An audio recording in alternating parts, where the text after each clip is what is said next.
Hello, good afternoon. It's 4 o'clock.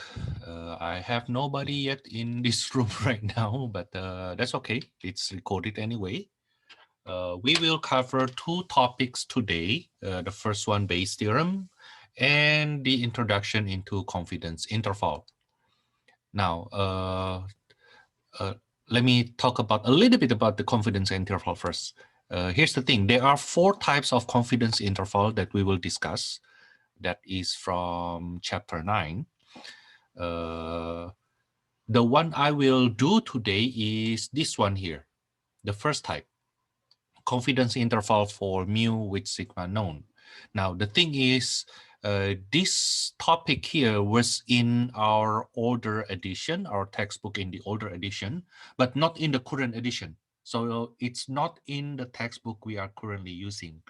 Okay. However, it is so important because it provides the template for the next two topics. Okay. You need to know these very well to apply what happened in 2-3.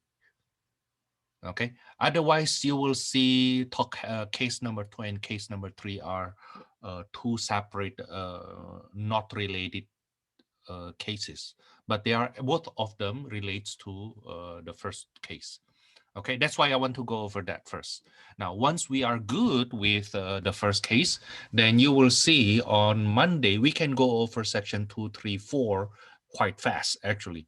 Everything just then becomes applying the template we learned today. Okay. Going back to Bayes' theorem. Now, this Bayes' theorem also not in our textbook, but important in our daily lives. It is definitely a topic that you're assumed to know if you need to take another stats course. Statistic is a course that is more and more demanded basically for whatever major you are. Like if you are in, even if you are in math major, then you will need to take stats in 400 level right now. Okay. If you go for master's degree, your master's degree in math pretty much almost not usable if you don't have any background in statistics. Okay, so statistic is not only for those who are not in science. Now, of course, if you are not in science major, right? If you are in social study and psychology, for example, you will use statistic instead of developing the formulas, right? But still, Bayes' theorem is something they assume you know, and it's actually very useful though. Okay, now note, I have to keep reminding you about the nature of my lecture and discussion.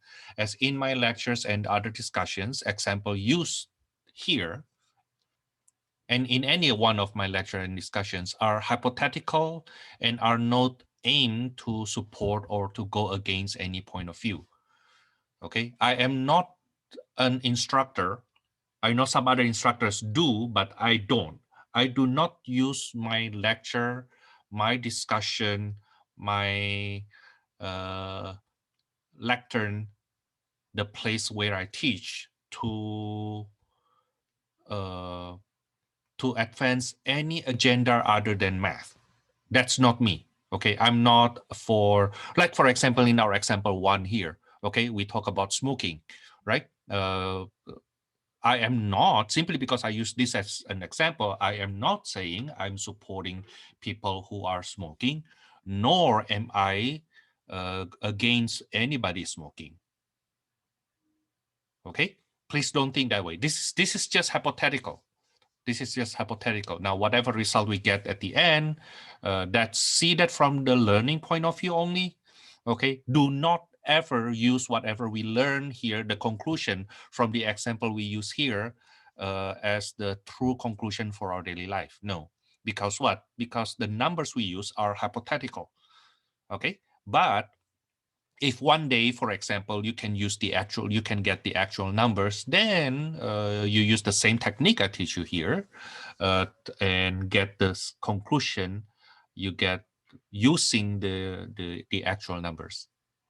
Okay, but I myself has no intention whatsoever to imply anything from the examples I use, except just to imply how useful is Bayes' theorem in our daily life.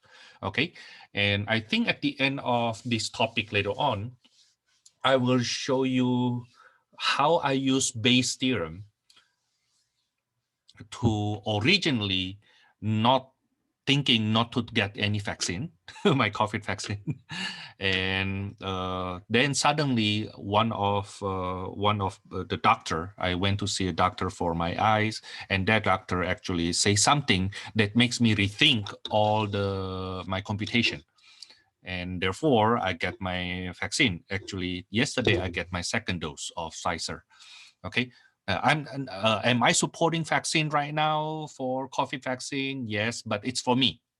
Okay, it's for me. Okay, for more general public, you do your own computation. Okay, yeah, different people have their own numbers though. Okay, now let's start with example one. Let's start with example one. I assume you already watched my lecture. In my lecture video, I think I only have 2 examples. Okay, and today we will do more examples.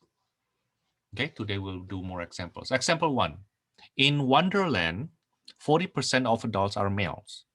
Also, 10% of males are 10% of male smokes, 2% of female smoke.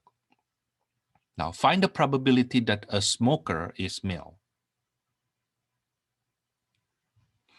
Now, this is the question I get from a website. I don't even remember where, but I didn't write this question myself. Okay, I copy paste that. Now, but instead of working on the formulas of Bayes' theorem, let's break this question, this very short question, into 4 steps. The first step is construct the probability trees.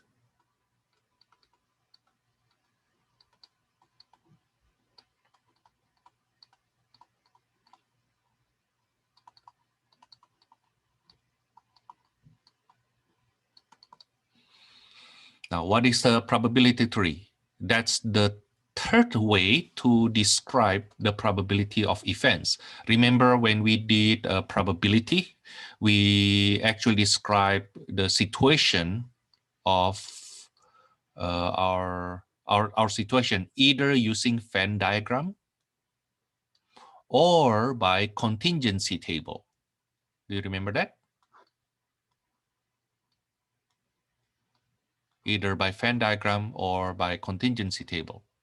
Now, probability tree is the third way at our level to describe events and the probability corresponding to those events. Okay, now according to this this passage here, it says that in Wonderland, 40% of adults are males. How do we describe that using probability tree? So we will have branching. Okay, male, that's 40%. The event is written at the end of the branch. The probability is written on the branch. Now, the probability may be expressed in percentage, maybe in decimal, maybe in fraction. Okay, now, of course, then if 40% are males, then the other 60% must be not male. Okay, for sake of simplicity, I will just call that female. Okay, some people still believe that gender are binary. Some people already thinks that genders are a spectrum.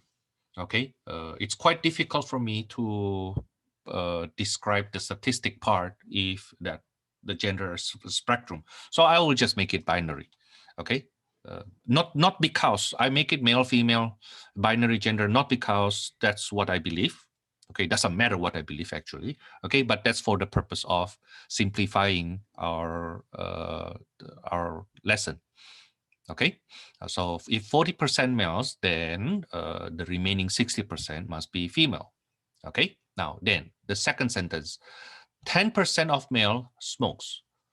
Of males, 10% smoke. Of male, 10% smoke. So of males, what percentage don't smoke?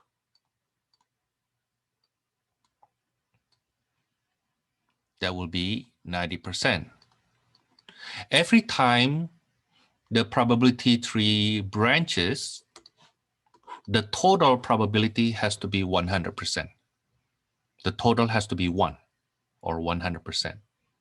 Okay, so like it branches from here, from this male it branches, the total has to be 100% also.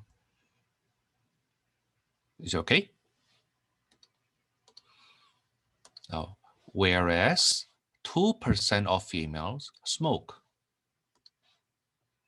So of female, 2% smoke.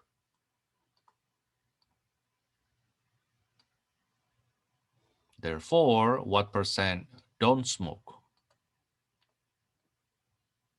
Remember, every time it branches, the total has to be 100%, right? So this is 98%.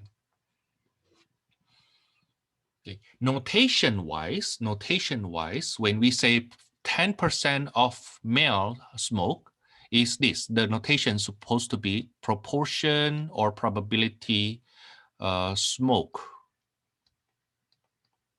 Given it's a male, is 10%. Okay, given you know that person is a male, then the probability that male smoke is 10%. Okay, now for this sentence here, 2% of female smoke means notation-wise probability that that person smoke, knowing that person is female, is 2%. Okay, that's why when we do the probability tree, it looks like this.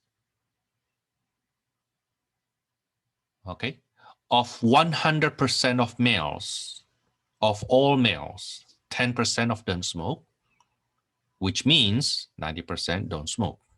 Okay, now that's the probability tree. Next, we will find the probability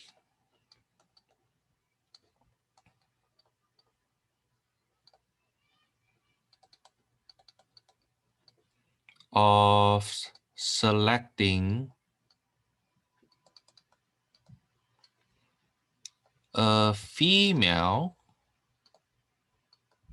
who smoke.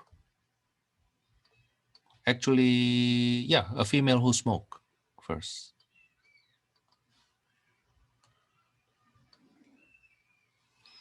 Okay, so you select one person at random. You select one person at random. What is the probability that person is a female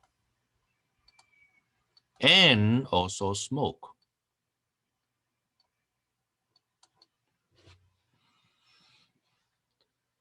What is the probability that person is a female and smoke? Okay, female and smoke. Now, probability tree actually enable us to see how those two events actually happen. Now, to say that that person has to be a female and that person has to smoke, then according to our probability tree, that person needs to be a female first. And then of those females, they smoke. Okay, so this is equals to the probability that person is a female times probability that female smoke.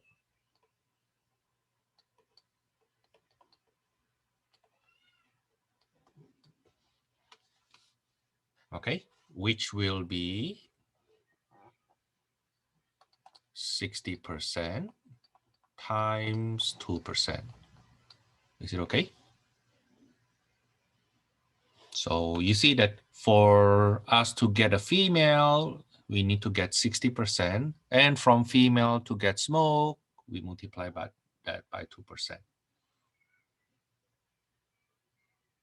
Okay.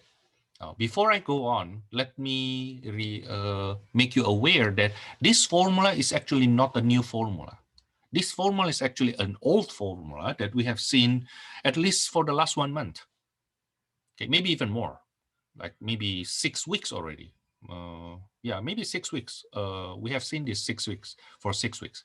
If you think about this, probability that female and smoke is equals to probability female times probability smoke given female, right? Now imagine if I divide both sides by probability of female. If I divide both sides by probability of female,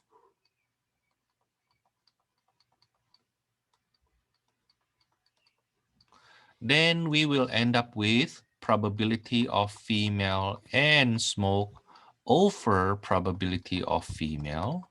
This is equals to probability of smoke given female. But this is the conditional probability formula we learned 6 weeks ago, right? Or maybe 5 weeks ago. I think 6 weeks ago, right? Okay, probability of A given B, probability of S given F is probability of the intersection over probability of the condition. Remember that? Okay, so this formula here, what we did here is not something new. No, that's not new. Okay, that's not new. Because of the complexity of our situation right now, then we first start with probability 3. Okay, but that's not something new. That's not something new.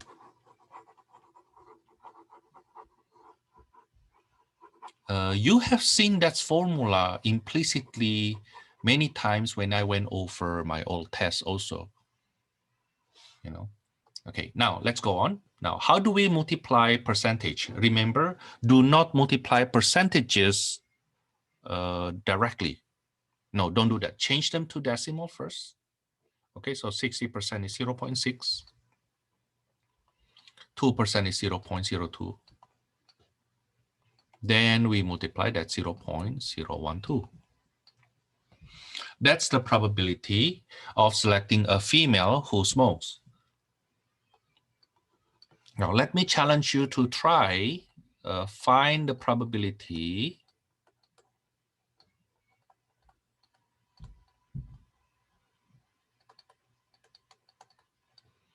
of selecting a male who smokes.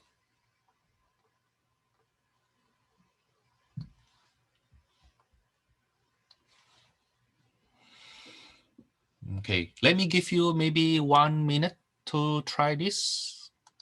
Yeah, let me give you 1 minute to try this. Let me pause it. Yeah, you need the probability 3. Use that probability 3 to get the probability of selecting a male who smokes. So you need to get male, then smoke.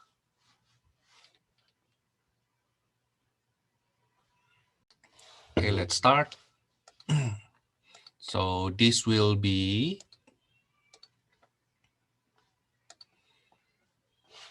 probability of male and smoke equals to probability of male times probability of smoke given male.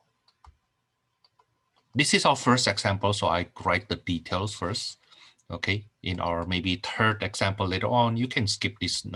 You can skip this notation here. Just get the numbers right away. Yeah, so this will be male is 40%, smoke is 10%.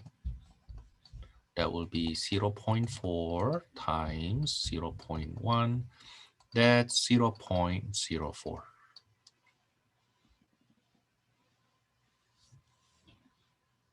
Okay, now let's imagine our situation right now from the Venn diagram, from Venn diagram point of view. So let's say this is our Venn diagram here. Okay, now we have 40% male, female 60%. Okay, now 10% of this male, so of this male here, 10% of that smokes. Now that percent of that 10% of male actually represent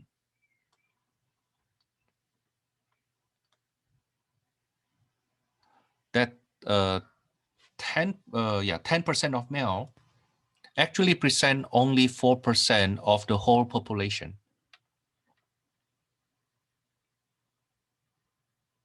Okay, 0.04 is 4%, right? And female and smoke, right? Even though 2% of female actually smoke, okay, but that only represent 1.2%, 1.2% of the whole population. So part C,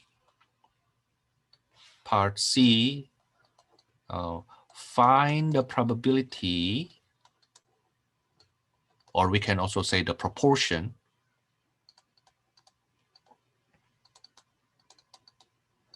of selecting a smoker, regardless male or female.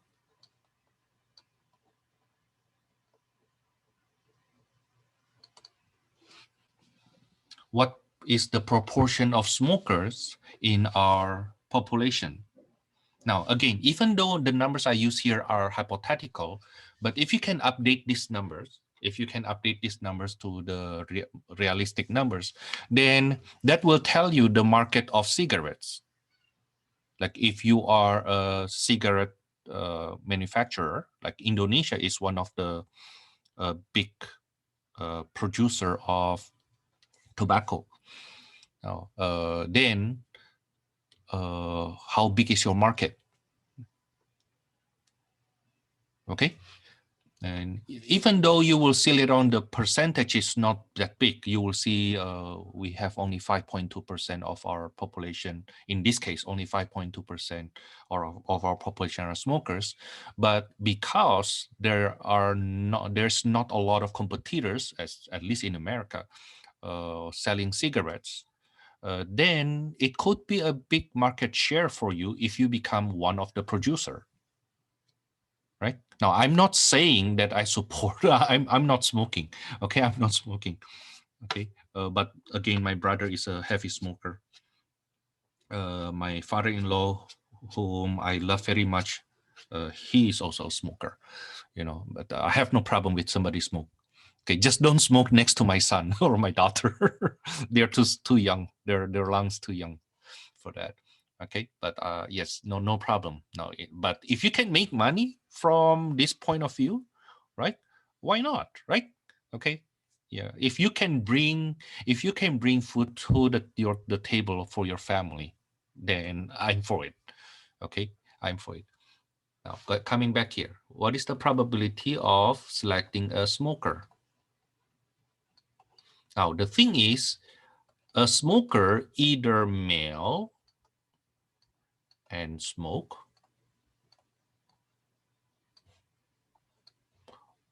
or that's why we add female and smoke.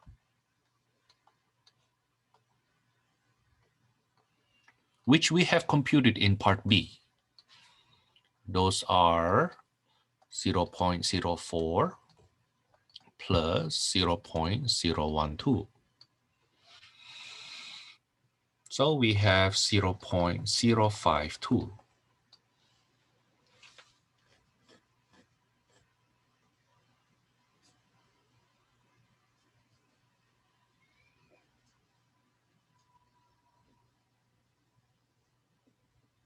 Okay. By the way, the idea of bringing this question up as an example actually starts from last year. Because of the pandemic, and my daughter was born at the beginning of last year, so it happens before the pandemic starts. My daughter's actually born start before it came to America, and my in-laws already came to America. Right now, the thing is, my father-in-law, he only smoked Indonesian cigarette. Maybe because he thinks that American cigarette like Marlboro and those others are very expensive. So he says, no, I don't want to smoke those kind of cigarettes. So he asked me, can I get Indonesian cigarette? Now the thing is, no, we don't have that here. Okay, and if we can get any Indonesian cigarette legally, you go to 7-Eleven, and it costs so much. Like in Indonesia, it is only like maybe $1.50, like for a little box of 12 cigarettes, maybe $1.50. Here it's like $7.50. So even that, he became someone who usually smoked 12, a little box like 12 cigarettes a day, become somebody who only smoked for two cigarettes a day. And he tried to save he tried to save the cigarette. Well, anyway, so because of that, he asked me, Thomas, where can I find this? Where can I find Indonesian cigarette, the cheap one? Okay. So I try to find from my friends, and I can get it a little bit cheaper, just a little bit, like around $6 per little box. And it's still very, very expensive for him. I mean, he gets used to Indonesian money. And I don't mind. I say, you know what, since you are here as my guest, I will pay for all your cigarette money, just if you need it, just let me know. But then at the back of my mind, I start thinking, is this a big money? Can I make money from here? Can I import Indonesian cigarette to America and then sell it to my friends instead of me buying it from my friends? So doing some few here and there, I figure out that, hey, the market is actually pretty big. Of course, later on I found out that whoever can send cigarette to America already done so I mean, I'm behind.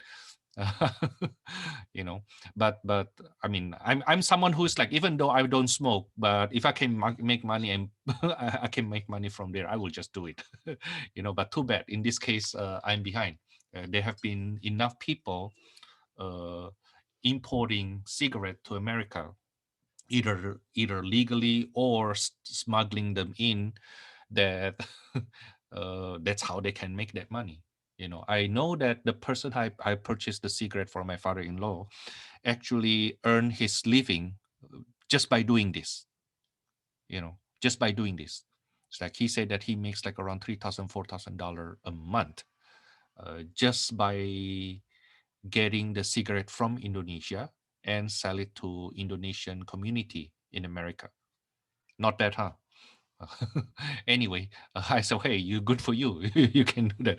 I didn't think that far until my dad actually asking for it.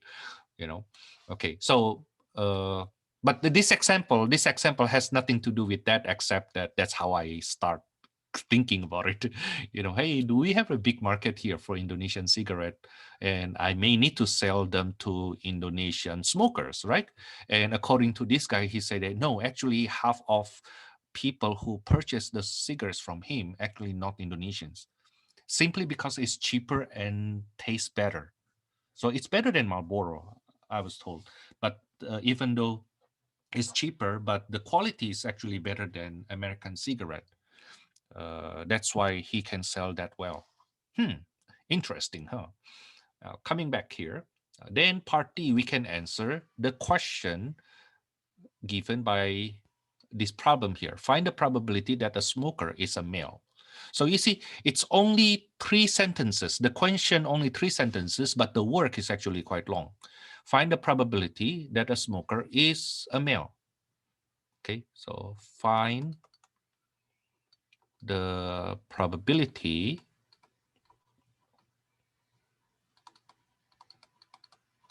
that a smoker, given that person is a smoker,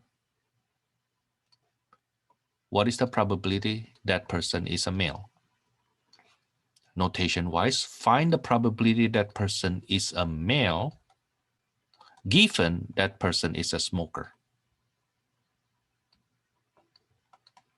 Okay, the one we have here, it's not what we need. This is the probability of smoke given male. The one in question is probability male given a smoker. You see, it's different. The difference seems to be very subtle, very small, but it's actually a very big difference. Okay. Let me erase this first so that it doesn't bother us. No. What is the probability a smoker is a male? Then we use conditional probability formula. Male and smoker, that's on the numerator, over probability that person smoke.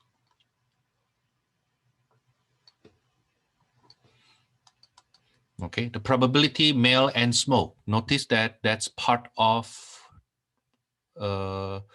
B. Probability male and smoke is 0.04.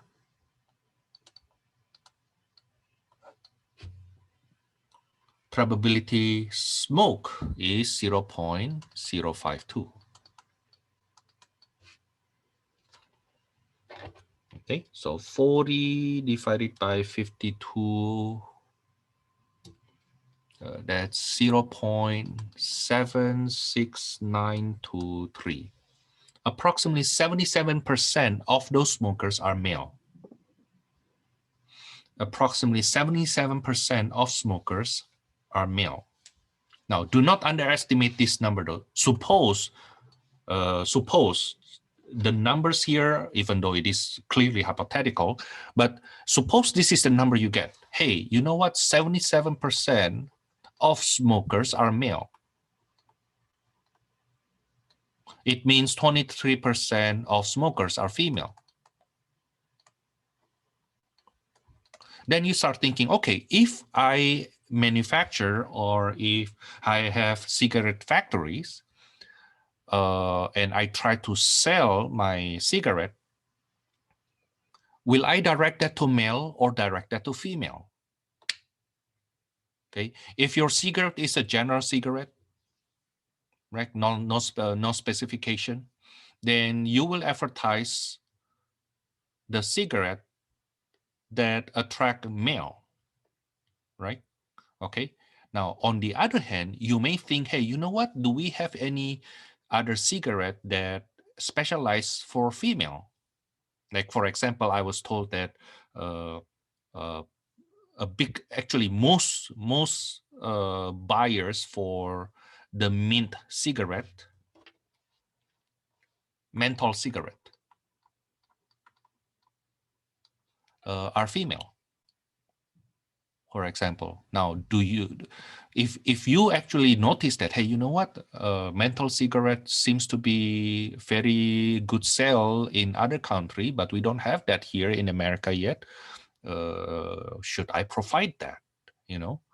Okay, or in my area yet? Okay, that we have 23% of the smokers actually female, but who knows, like this 23% of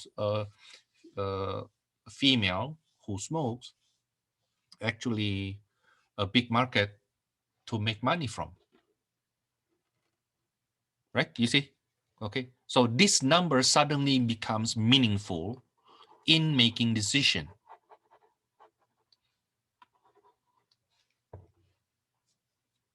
Okay, now it will be a waste, suppose this number is true, it will be a waste if you try to make your cigarette, which is a general cigarette that is directed for male and female, and the advertisement is trying to get the female attention. No, it will not be that useful. Okay, why? Because from the general smokers, okay, those who smoke a regular cigarette, not specialized one, most of them actually male. Okay, so with this computation here, it helps us to make decision in selling stuff. Okay, and again, it doesn't have to be smoking. Okay, it doesn't have to be smoking. You can say that, let's say we change this to 40% of adults are male, and then 10% of males like Korean barbecue. Why not? Right? Okay, and 2% of these females, they like Korean barbecues. I love Korean barbecue. My wife also loves Korean barbecue. When it comes to Korean barbecue, it's actually a lot higher. You know, most people actually like Korean barbecue. Yeah, most people like barbecue. just put it that way. Okay, most people like barbecue. Then now you understand that in every grocery stores they must sell some charcoal, right? It sells pretty much as cigarette, believe it or not, right? I mean, this is true though. This is a fact. This is a fact. Okay, so you see, coming back here, the big question only in 3 sentences. Okay, and this is actually all we need to know. Okay, the first branching, the second branching, and what is in question. Now, of course, in our few next examples, we may have more variations. They may, you will start seeing how the context, the situation given to us in different wording. But it will later on boil down to, first, do the probability tree. Second, set up the intersections for both branches. Third, probability of smoke. Like in this case, for that person to smoke, it must be this branch plus this branch, right? Okay. And then part D, we answer that. Now, in my test, however, I may frame the situation only in 3 steps instead of 4 steps, like what I do here. Okay. In textbook, however, where Bayes' theorem is being taught, they just give you this. They give you these questions. Okay, but you will see the work is actually made up of 4 little steps. Okay, now that's for example 1. Let's go on with example 2.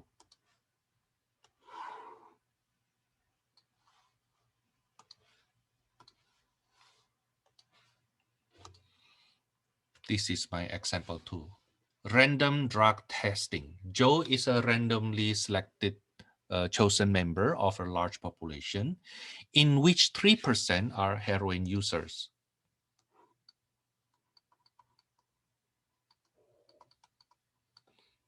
Now, it doesn't say Joe is a user, okay? No, it just say that it is a population, which 3% of them, that's very large though. So you know this is hypothetical, right? I don't believe heroin users is 3% of our population. That's way too big. You know, that's way too big, too big.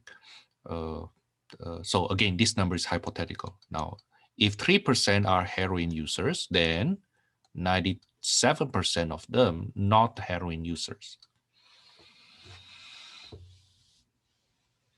Okay, now Joe is tested positive for heroin in a drug test that correctly identifies users 95% of the time. So if you are heroin users, the test will show positive 95% of them,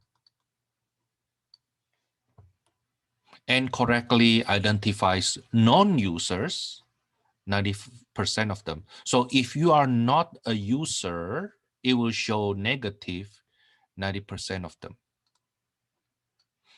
So there is a chance that you are a user, yet it doesn't show in the test. That's 5% chance that the test shows negative.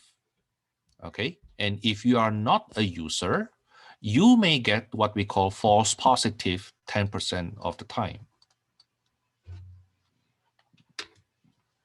Okay, now this branch here is called false negative.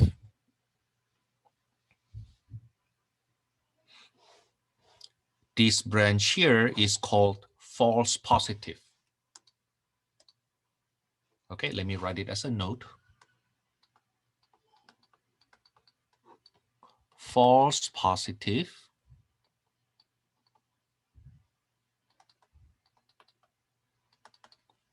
means not but shown yes.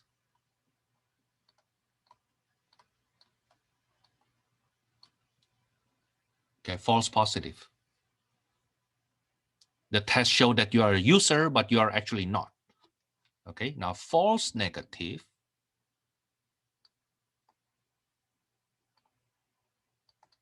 you must have heard this terminology a lot, right? False positive, false negative. So because you heard that terminology a lot, you may wonder, where do we use it? It's actually from Bayes' theorem. False negative when you are actually yes, but shown not.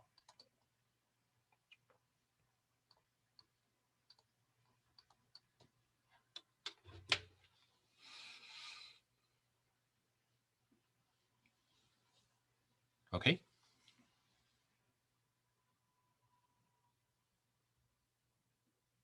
By the way, if you watch my lecture, I think the second example in my lecture happens to be the data which I get from UK about COVID tests, the PCR COVID tests.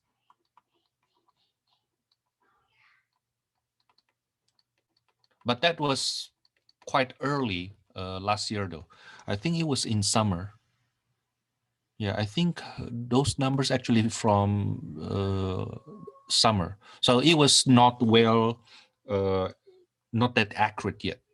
Okay, so what happened is, according to the research from UK, because the PCR test, COVID test that was used there and also used here at that time, has this false positive, false negative, it turns out that around half of those tested positive actually they are tested positive, they are actually not having COVID. Okay. In other words, those those positive cases that we have around half a year ago, okay, that's actually inflated because not that somebody purposely inflated, but that's because the test is not accurate. Okay. Now I will give you more terminology later on, but let's just stick with this for now. False negative is this one, that you are a user, but the test shows that you are not. That's that's false negative. Okay, false positive is the test shows positive, but it's false. Shows positive, but you are actually not a user. Okay, again, this is not about heroin or not. It's about you are doing something and the test shows that correctly or not. Okay, like I also mentioned earlier, I can change this heroin case to COVID test. Okay, so I mean, I can reword it this way: 3% of the population are contracted COVID. Okay, so it means 97% not contracted COVID. However, of those contracted COVID, 5% of them detected negative, while of those who don't have COVID, 10% of them show positive. Then what will happen later on? Okay, because of this. And this is how we see how reliable that test actually is. Okay, now that's our first step. Okay, now find the probability that Joe uses heroin given the positive test result. So the question actually, this is the question. The question is, what is the probability that he is actually a heroin user, knowing he is tested positive? Because it is possible he's tested positive, but he's not a user, right? That's false positive. Now let's find out. So for that to happen, we need to first find out what is the probability. What is the probability you select somebody using heroin and tested positive? So you need to first compute probability using heroin user, and tested positive. The second part, what is the probability that you are not heroin user and tested positive?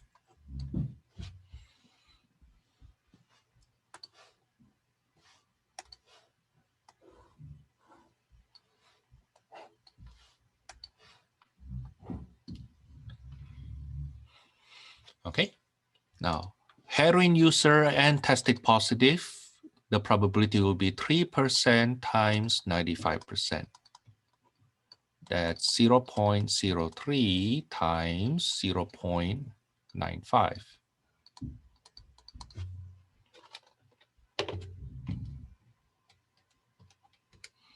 That's 0.0285. That's the probability of selecting a heroin user and tested positive at the same time. In other words, that's the proportion of people who are using heroin and tested positive. Now, how about non-user but tested positive? That will be 97% times 10%. That's 0.97 times 0.1. That's 0.097.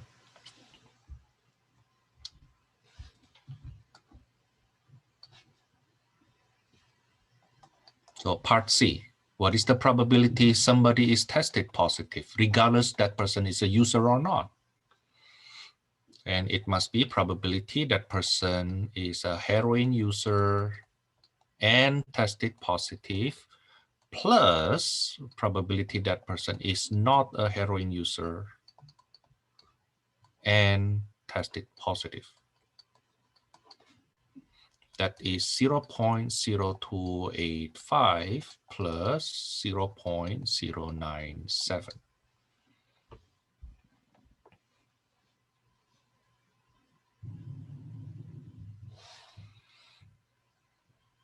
Okay, which when we add,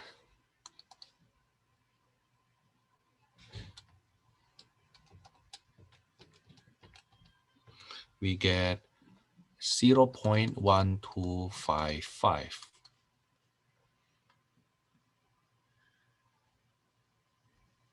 Which is approximately 12.55%. Don't you think it's quite scary? What is scary, Thomas?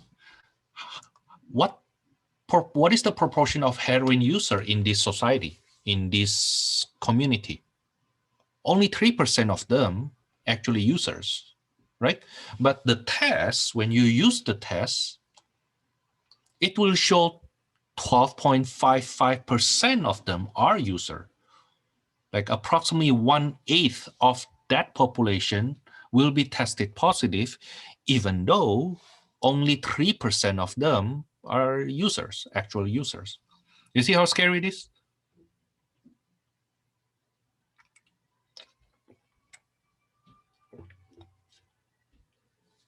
Okay, so even though these tests actually have 95% accuracy and 90% accuracy to catch you to show negative if you are not a user, it turns out that around 9%, 9.7% of them will be incorrectly identified as users. Okay. By the way, you can see again the PCR COVID test from UK in my lecture. That happens to be a number I get from internet, National Institute of Health from UK. I don't remember the precise institution, the precise name of the institution, but there were two professors from Oxford or Cambridge. I don't remember precisely. I mean, one of those two did the research and doing this, the false positive, false negative of that PCR test, and they conclude that only approximately half of those tested positive actually have COVID. Only approximately half of those actually have COVID. In other words, if you are tested positive, okay, it doesn't mean you actually have it. You may need to test again using another method. Okay. That explains why we have such a big portion cases where people who are tested positive, but they don't show symptoms at all. Okay, because they actually don't have it. Okay. On the other hand, it is true there are people who contracted COVID, yet they still don't show any symptoms. Okay, so Thomas, you talk about heroin here, but then you shift to COVID again. Well, I'm just trying to use this Bayes theorem, to explain to you how we can use this. And even with such a high number we already have here, 95% and 90%, which you think high number, it turns out that the error is actually pretty big. Imagine if this is the test being used. This is the test being used on you. Once it gets personal, then you start thinking about it, right? Now, the person who wrote this question actually smart enough and used a Joe, a very common name, or that's just a very good pseudonym for a lot of people, right? If a regular Joe is tested positive, what is the probability he actually a user? Let's compute it.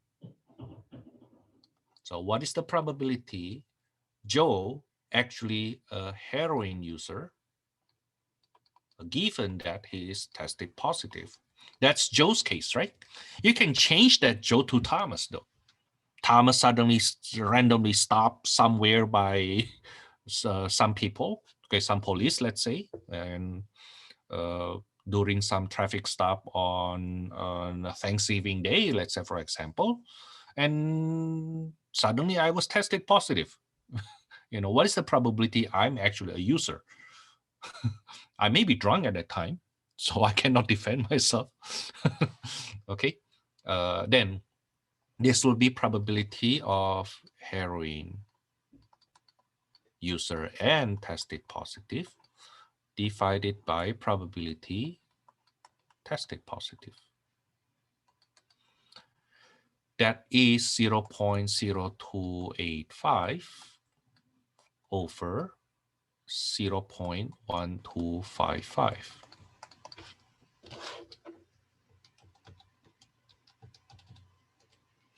And it is 0.22709. That is 22.709%. It's less than 1/4 of the chance that I am actually user. So Joe has only 22.7% probability of being the actual user, even though he is tested positive. Now imagine if I change the storyline here, instead of heroin, change that to COVID test. COVID and COVID test. Right? Okay, so Thomas may be tested positive for COVID, but the probability he actually have COVID is only 22.7%. So assuming the PCR COVID test being used in UK is still the same, the one we use here, then Thomas doesn't need to get scared.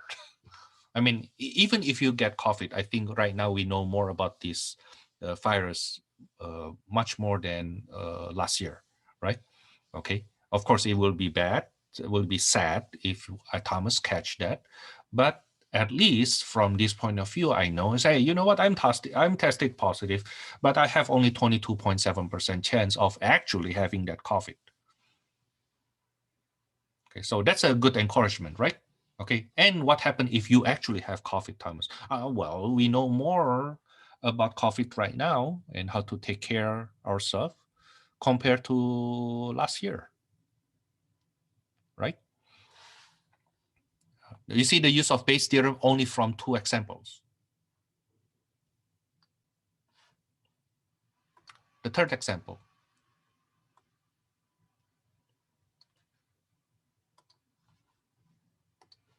Example 3. Give me a second. This is into manufacturing.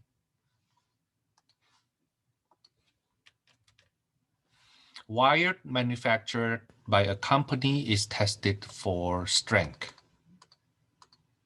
The test gives a pass result with a probability of 85% when the wire is strong, but give an incorrect pass result with probability of 4%. If 98% of wires are strong, so it's strong, 98%.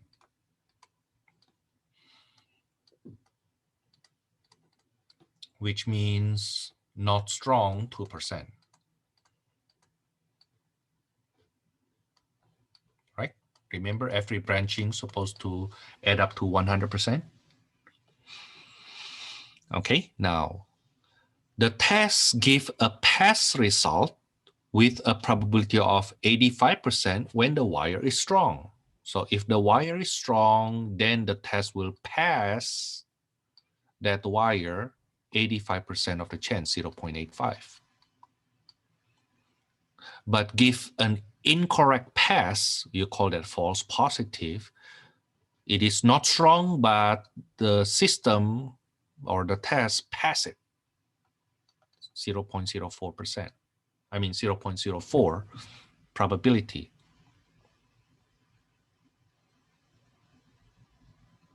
Okay, now then what is the probability that it is the wire is actually strong, but it will fail it, the test will fail it? 0.15. Not strong, and the system will fail it, the test will fail it, 0.96. If 98% of wires are strong and a wire chosen at random fails the test, okay, so the probability that's given that it is failed, what is the probability that it is not strong?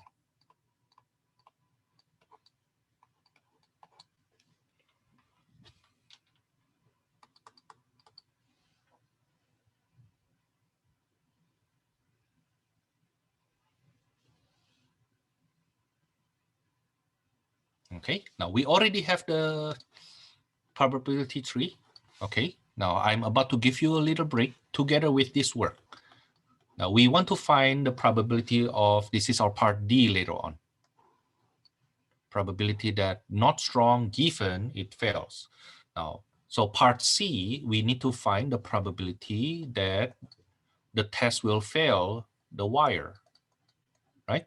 But for us to find the probability of fail, then it will be probability of strong and being failed by the test, probability of not strong yet being failed by the test, and being failed by the test. Okay, now this is for the first part of part B. This is the second part of part B. Okay, can you do that? Together with your break, let's come back at 5:16. So it should take you around 5 minutes to do part B, part C, and part D. Let's see how far you can go. Okay, And then at 5:16 or maybe 5:15, I will start working on this. Okay, so 5 minutes to do this, and then around 10 minutes break. Or you take the break first and then you start working on that. Okay, let me start.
Oh, I'm sorry. I think I make a wrong computation. Oh, I'm sorry. I'm sorry. Very, very bad. Very, very bad. It's supposed to be strong and fail. What I did is strong and pass, not strong and pass. So my numbers are totally wrong. My numbers totally wrong. It's supposed to be strong and fail, not strong and fail. Oh, sorry. Good thing I catch it early. So this is 98% times 0.15.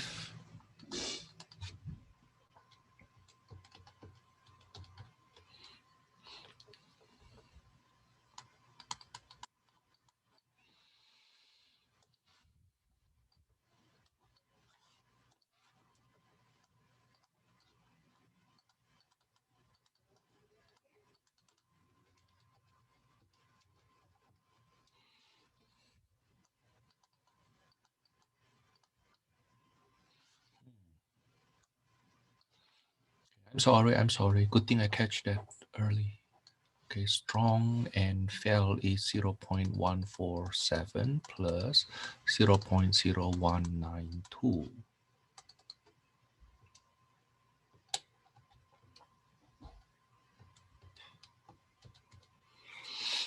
That's 0.1662. Now then, finally, what is the probability it is actually not strong, knowing that wire failed the test?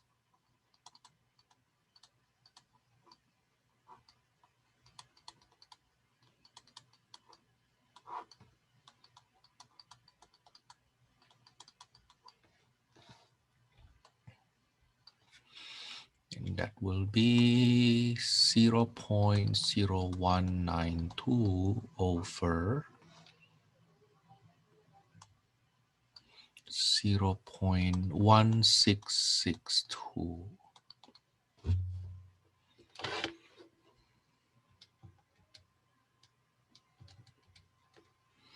I get 0.11552.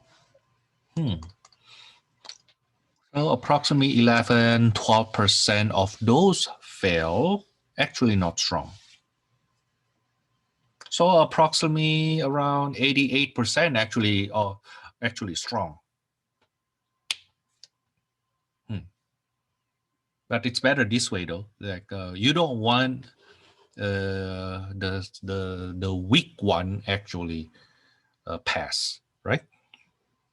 Okay, but this kind of analysis enable us to later on improve the testing procedure from here that we see that, you know what, we need to improve our catching the fail one, the accuracy to catch the fail one.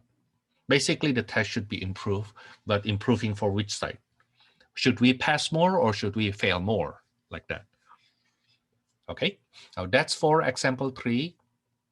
The next example is on faulty thing. I will use example 5 now. Example 4 is very similar, but let me use example 5 now. It is a bit more wordy, but bear with me.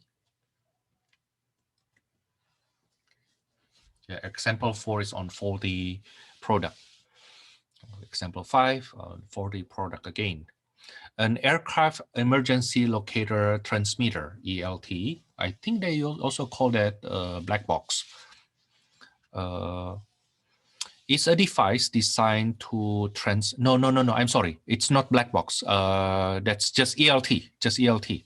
So basically an airplane has ELT such that in case that it crash, it has a transmitter that keep on sending signals to of its last location.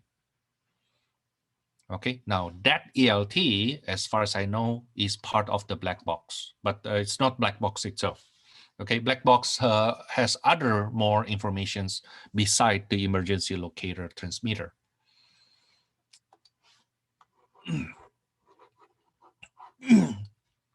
Now, this ELT is designed to transmit signal in case of crash. Now, Alti-Gauge manufacturing company makes 80% of ELT. Bryan company 15%, Chart Air company 5%. Okay, so the branching basically looks like this. Instead of only 2 branches, now we have 3 branches. Okay, the AMC, let me just call that A, Alti-Gauge. Okay, B for Bryan company, and C for Chart Air. Okay, now the ELT is made by A, 80% of them, 15% from Bryan, and then the remaining, which is 5%, by Chart Air. So this example, I would like this example being presented because I want to show you that the branching doesn't have to be only 2. You may improve this to 3 branching. Now then, ELT made the Alti-Gauge made by Alti-Gauge have 4% rate of defect. So the one by Alti-Gauge, the defect is 4% of them, which means 96% are good. Okay, Bryan ELTs has 6% defect,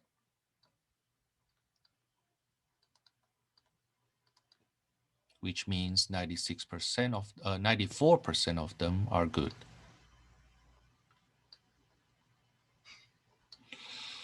Chart Air 9% defect, and good ones will be 91%.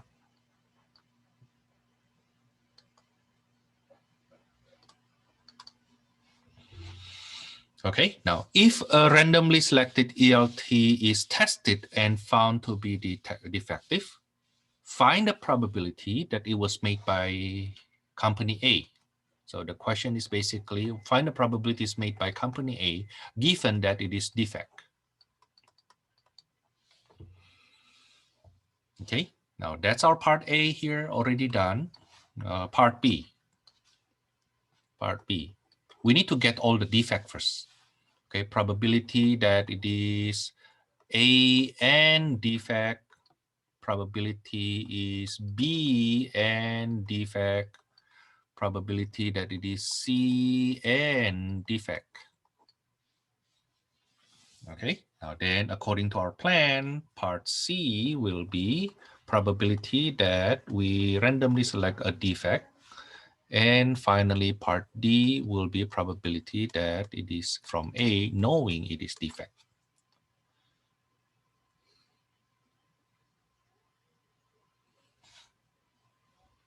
Okay. Now this is equal to, let me show this more, the table more. A and defect. A then defect. That will be 80% times 4%. 0.8 times 0.04. This is 0.032. Probability that it is from B and defect. B and defect. It's 15% times 6%. 0.15 times 0.06. That's 0.009.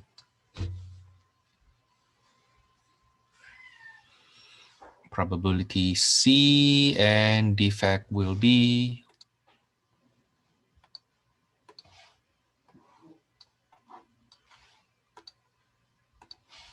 5% times 9%.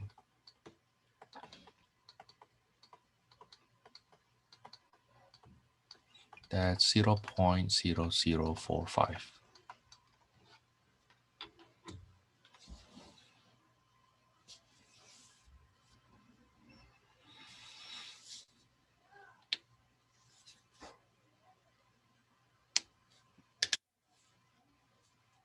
Okay, such that part D will be probability that A and defect plus probability from company B and defect plus probability from company C and defect.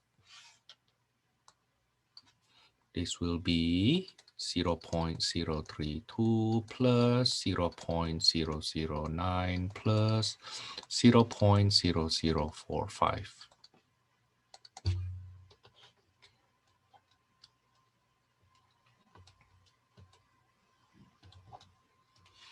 That's 0.0455. Now then the probability that it is actually from A, knowing that it is a defect product. Probability of the intersection over probability of the defect. This will be 0.032 over 0.0455.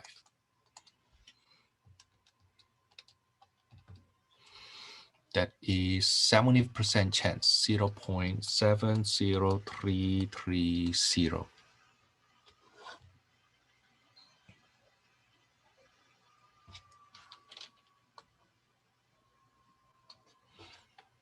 Okay. So even though it consists of, it's a long question, but there are small easy steps for each one of them. Okay. When I covered this material was covered at USC when I was doing my PhD there. So Bayes' theorem was part of their curriculum. And it was taught to business program. Now, you know, USC Business School is quite well known, even in California. Okay, I think at one point it was number 4 in the United States. Well, anyway, then one student make a comment. Suppose we have this configuration, right? Okay, the defect rate from company B and company C is clearly higher than company A. Why don't we just buy our product, all of them from A? So there are 3 companies and we get 3 of them. Okay, why do we use product from company B and C, even though we know the defect rate is higher. Honestly, when I heard that question, I was like, oh yeah, that's right. Why do we need to do that? Good thing that I have some background in business also. I think I told you that before, that I almost get my bachelor in business back in Indonesia. So I explained this to them, that it has something other than just probability here. First, imagine if you are a company, let's say you are a plane manufacturer, okay, and you get your ELT only from company A. Only from company A.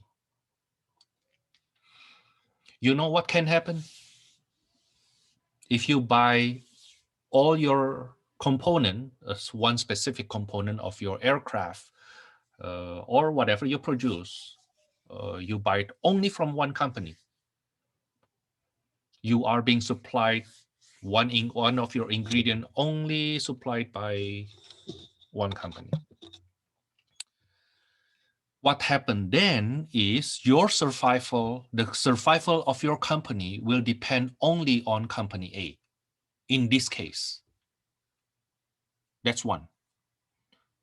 Now imagine if something happened, there is an infighting of CEOs or whatever, something wrong in company A, and all of a sudden company A closed. Then suddenly, because of company A closed, then a big company like Boeing cannot produce any aircraft, right? Okay. In other words, you do not want to create a super strong dependency like that. That's why this company, this aircraft company, diversified their supplier. Okay. I mean, it's business after all. It's not just statistic. Okay, it's business. So even though that will be the most ideal case that we get our product, our ELT here, all from a company with the lowest defect rate, from another point of view, that's risky because it makes us depend on that company only. Not to say that, but Thomas, in case that this company closed down, we still have company B, we still have company C. Hold on, not yet. The thing is, it is possible that if company A closed down, it is possible that company B already not in the market because nobody bought from them in the past. In other words, simply because company A has a lower default rate, defect rates, okay, that should not be a reason to let A monopolize the market such that company B cannot sell anything, company C cannot sell anything, and they eventually close down. So if that's what you do, that you actually, I mean, the spirit is positive, right? Okay, you know what? I only buy product with the least defect rate. So you buy everything from A. And not only your company doing that, every other company doing the same thing. So company B, company C they do not have any income. They cannot sell any product and they close down. So imagine that all plane manufacturers in the whole world get their product only from company A. That's very risky. First, what happens if something wrong with company A? Let's say the factory suddenly have some incident and they cannot produce anything. And so all of a sudden, European, Airbus, Airbus, the plane manufacturer, right? Airbus, Boeing, Embroider, those plane manufacturers suddenly cannot produce anything. Why? Because one critical component of their aircraft is not being provided to them. Okay, that's one. Second, even if nothing wrong with them, then they will be flooded with demand of ELT, and they basically the only supplier. And if that happens, notice that because you could depend on that company. They suddenly have the control over the price because no competition. Does it make sense? Okay. Once let's say you, how to say that?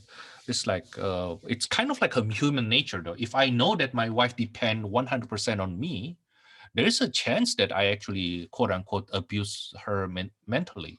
It's like, well, she cannot go anywhere anyway. So you know what? Let me just not treating her well because she cannot do anything anyway. She already married to me. Okay, but knowing that she has a back door that she can, let's say, separate from me if I don't treat her well, then I will think how to treat her good enough such that she wants to stick with me, right? So think of it from that point of view. Okay. By the way, this kind of diversification is also being done in mutual fund. So instead of company ABC, think of this as stocks ABC. Stock A has 96% of performing well this next year. Stock B has 94% chance of performing well this year. Stock C has 91% chance of performing well this year. Okay, why don't you just buy stock A, Thomas, while the probability that it's doing well in the next year is the highest? Well, again, because of diversification. What happened if something not doing right with that company in the next 1 year? Basically, you do not want to put all your golden eggs in one basket. You want to diversify that. Okay, does it click? It has something to do with your retirement.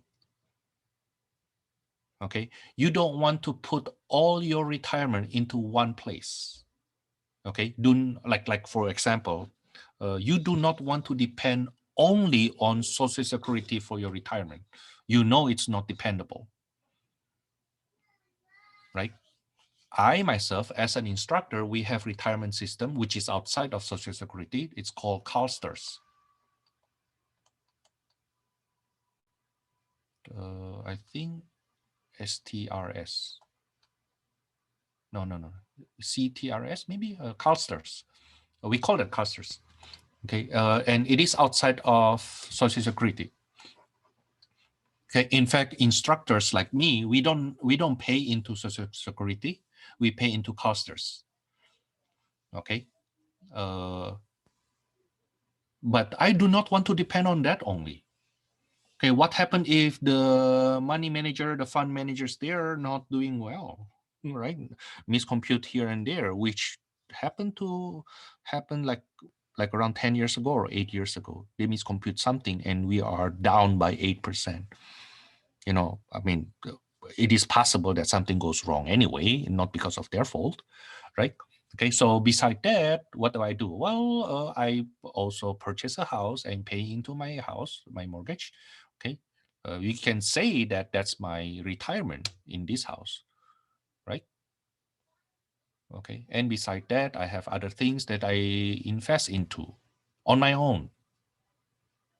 But Thomas, I don't have that much money. I'm still a student. Yes, but you don't wait until you have money, then start thinking what to do with your money, because there's a chance you have money because you know what to do with your money.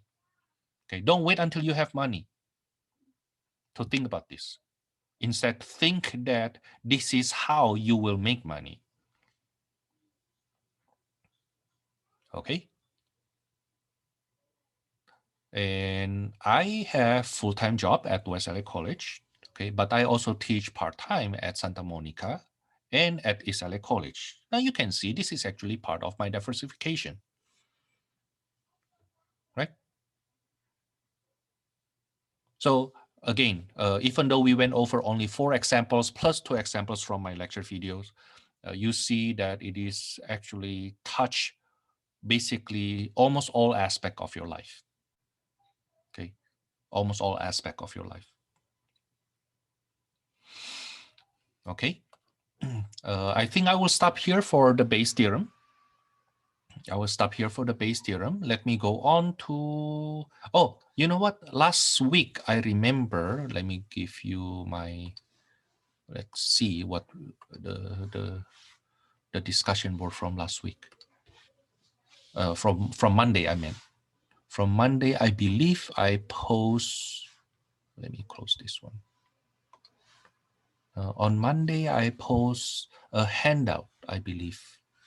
Yeah, I post a handout for Bayes theorem examples. Let's preview this. Yeah, consider this your suggested homework. Try to work on that.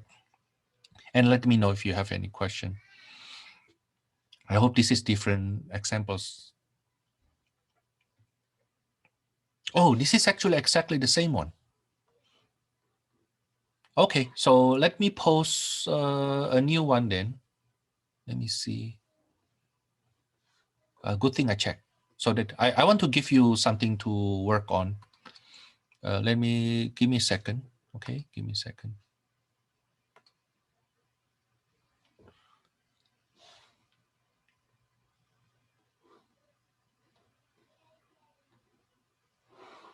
Oh yeah, this is, I have example too, but this is in doc. Give me a second then. Let me change it to PDF first and then I post it.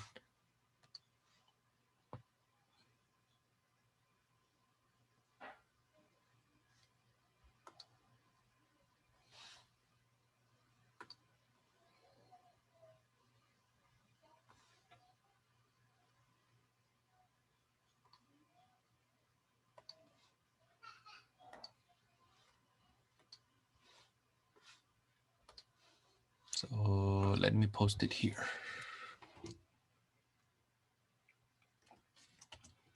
Suggested homework for Bayes theorem. Only 2 questions.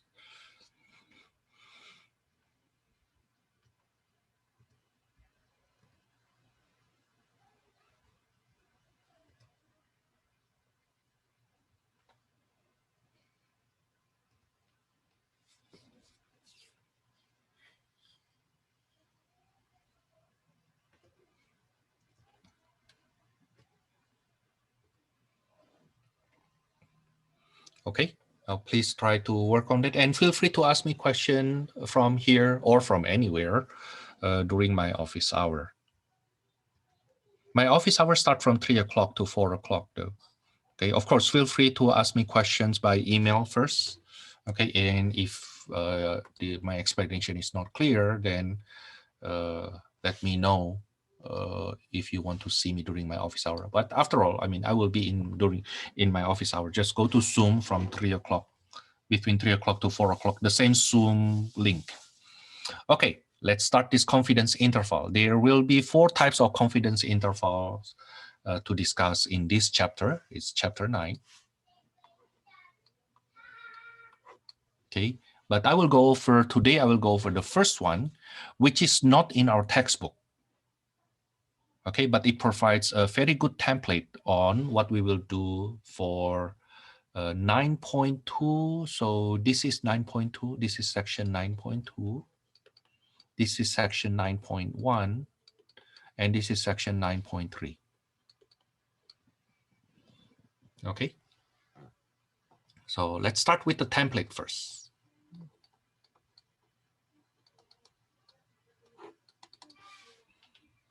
When we do confidence interval, we will always do it in 3 steps. The first one consists of 2 parts. We call that best point estimate.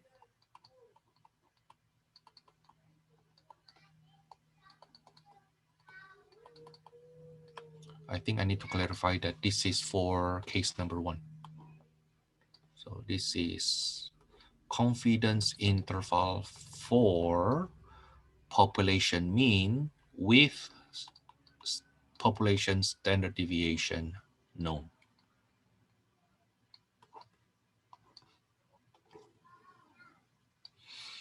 The first part will be best point estimate. The best point estimate for mu, that's the notation for best point estimate for mu. This is best point estimate for mu, we call that mu hat, is equal to X bar. I will explain that later on. Let me give you the whole template first. And second, critical value will be the C-score.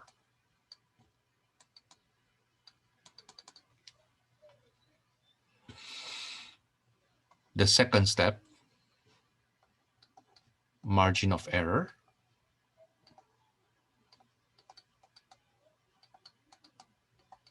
denoted by capital E, is equal to the critical value, let me see, subscript C, multiplied by sigma over square root of n. By the way, this is the standard error. That's the standard error of sampling distribution.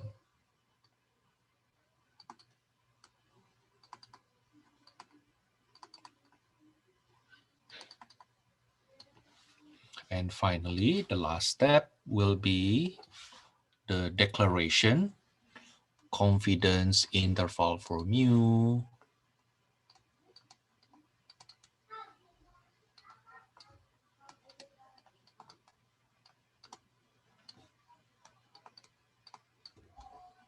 will be best point estimate minus margin of error less than mu less than best point estimate plus margin of error.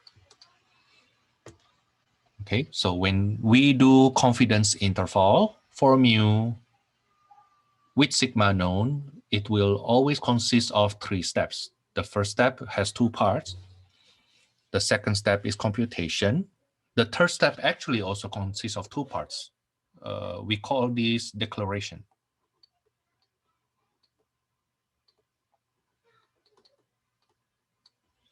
And this is the confidence interval.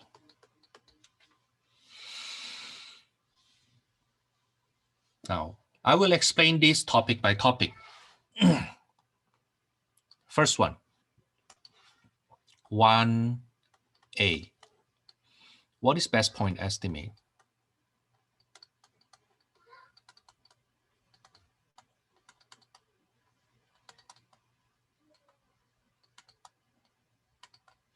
Best point estimate is as the following. If we need to choose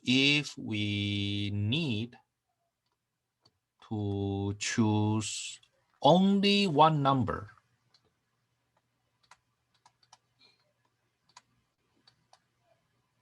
now we call that a point on the number line, to estimate mu, the population mean, then we will choose sample mean for that estimate.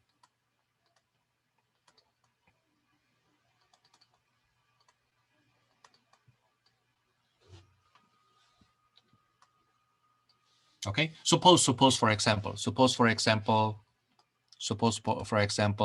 let's talk about the average height. Average height of West LA College students.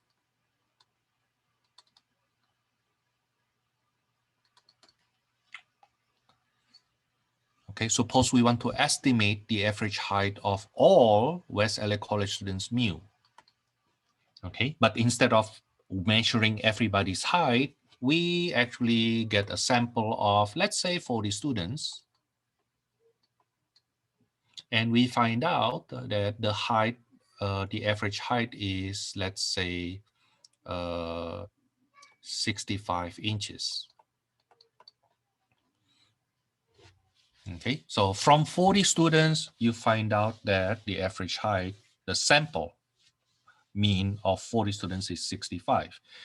Now, suppose then somebody asked me, Thomas, then using this result here, and I let you only choose one number, Thomas.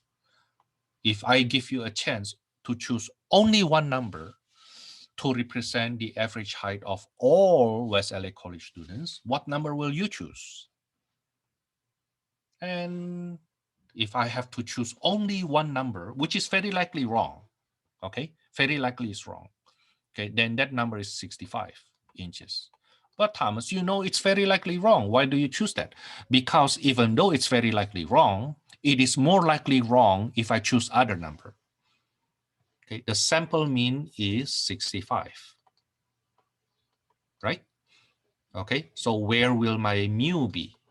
Is it here? Is it here? Less than that or more than that? We don't know, right? We don't know. We don't know.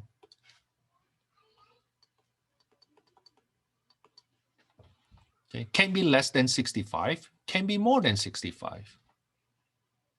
Okay, 65 is very likely wrong to be my estimate for population mean. It's very likely wrong. But choosing other numbers is even more likely to be wrong. In other words, even though 65 is very likely wrong, 65 inches to represent the average height of all West LA College students, we have no reason to choose other number. It can be more, can be less. I mean, if you choose 66, what's your reason? Well, because 65 can be wrong, but how about 66 itself? 66 may be even wrong. In other words, even though my choice may be very likely wrong, other choices will be worse. That's why we call this best point estimate. Best, because among a lot of points that we can choose from, this is the best one. Okay. The best point estimate does not imply that's the accurate one. Okay, but based on what we know right now, we don't know everything. We only know the sample mean. But if we know only sample mean, what can we deduct for best point estimate? Well, 65 will be the best estimate if I can choose only one number. Okay, so saying that this is the best point estimate doesn't imply that's the most accurate one. Okay, this is the best estimate because choosing other points, choosing other numbers is actually less reasonable. We know this is most likely wrong, okay, but at the same time, other choice will be worse. Okay, that's why we call that best point estimate. Okay, if you can choose only one number. The second part of that, what is critical value?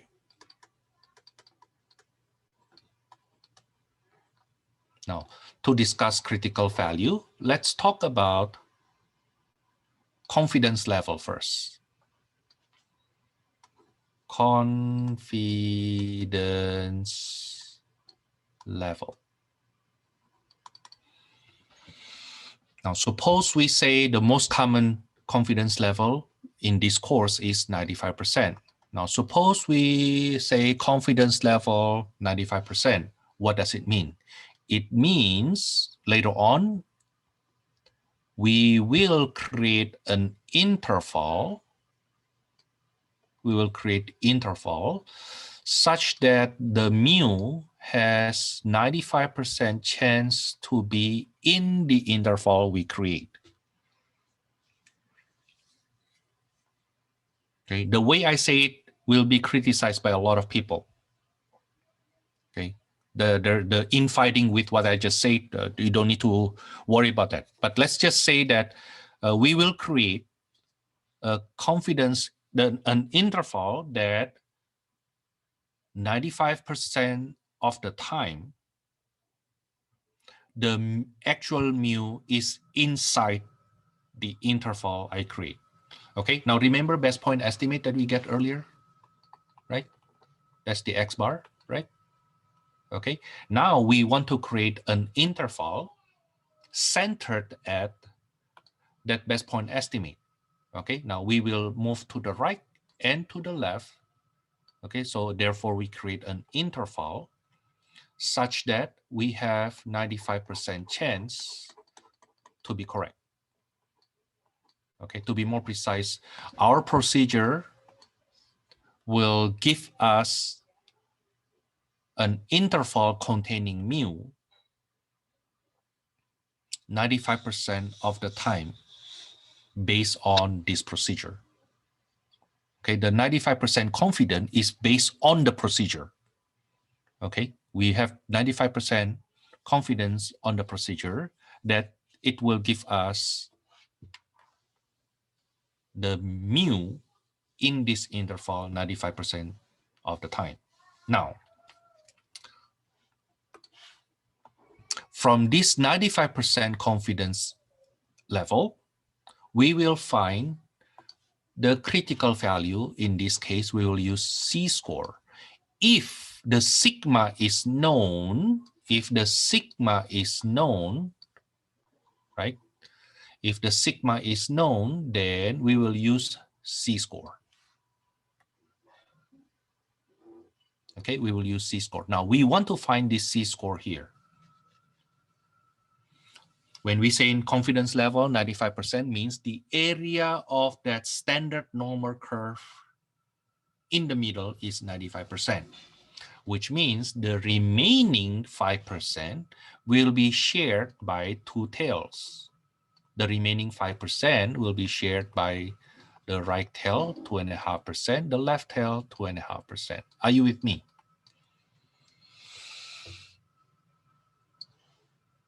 Okay, 95%, you have 5% missing, right? Now that 5% missing is divided by 2 for these two tails. Now, the C-score will be the number such that the area to the left of that is 2.5% plus 95%. Okay.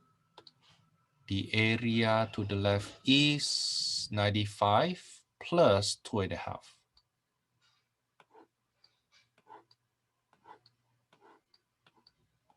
Okay, so when they say confidence level 95%, okay, it means the area to the left of that C-score is 95% plus one of the tail. Okay, maybe I color it this way. 95% plus the tail. Okay, so the critical value, therefore, will be inverse norm 0.975, right? This is 97.5.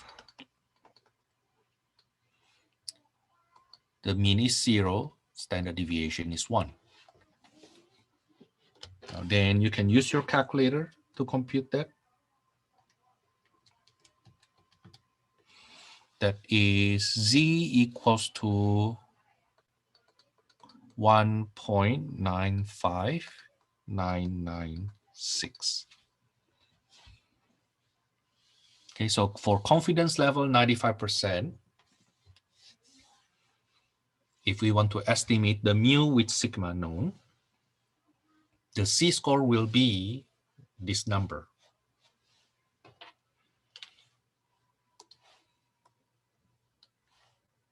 Now let's try what happens if we want confidence level of 99%.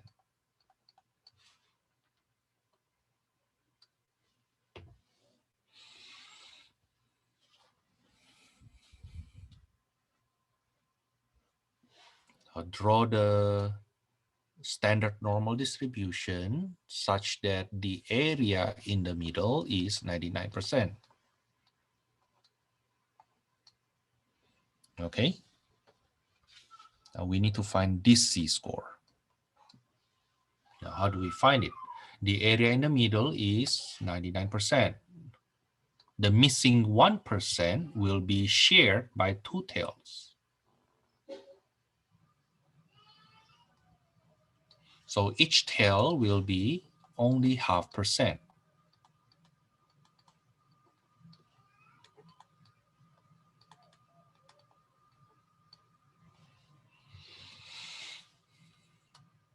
Now then, it means the area to the left of this C-score will be 0.5% plus 99%. That is 99.5%. So what is the C-score? The C-score is inverse norm of 0.995. Notice that it is C-score, so the mean must be 0, the standard deviation must be 1. Okay? That will be 2.57583 if you use calculator.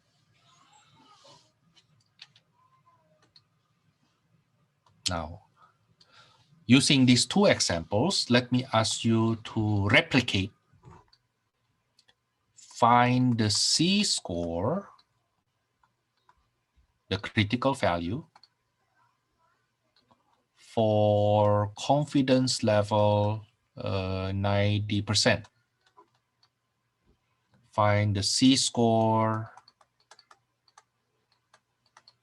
for the critical value for confidence level, let's say 88%. Now, each one of them should take you approximately 3 minutes. Let me give you 10 minutes. So that will be my break. If you can finish it earlier, then take your break. We come back at 6:11.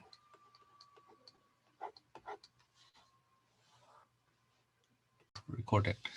Okay, this is for critical value for 90%.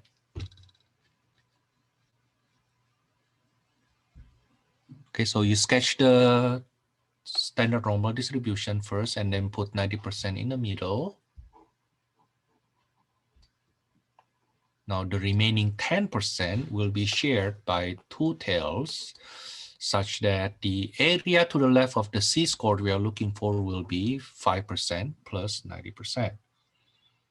That's why then the inverse norm that we use for that C-score will be 95%.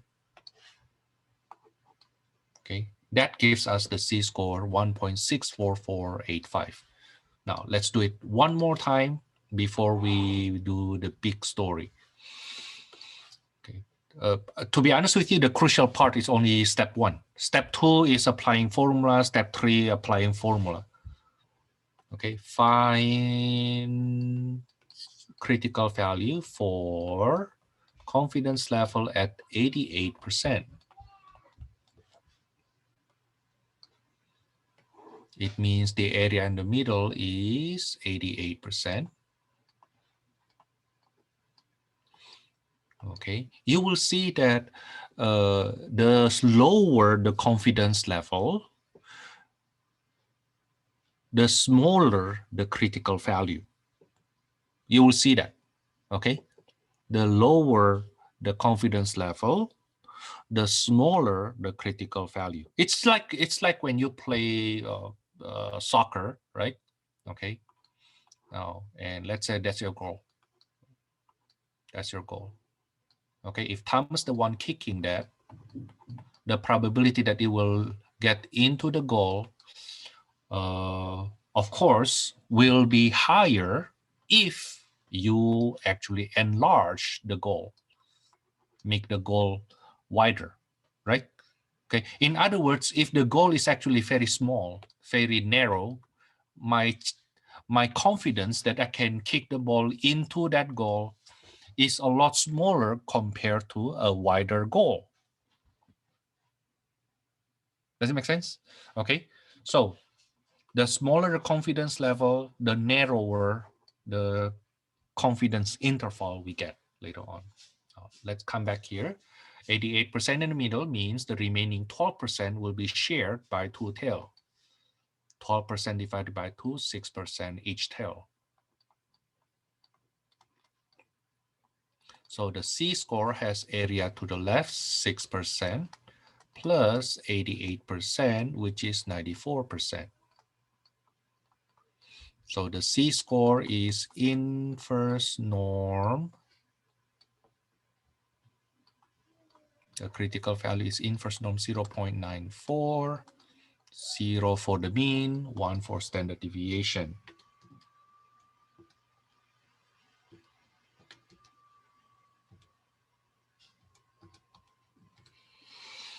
I get the critical value is 1.55477. So Thomas, that's only step 1. Takes us so long already.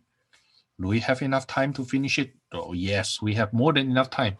I just need another 20 minutes, 30 minutes to finish this section, which is not in our textbook. Okay, but please, please, please, please, please, please review this before Monday. Okay, because on Monday, we will cover 3 sections based on the assumption you already get this part. Okay, now let's start working on some problem. Okay, for example,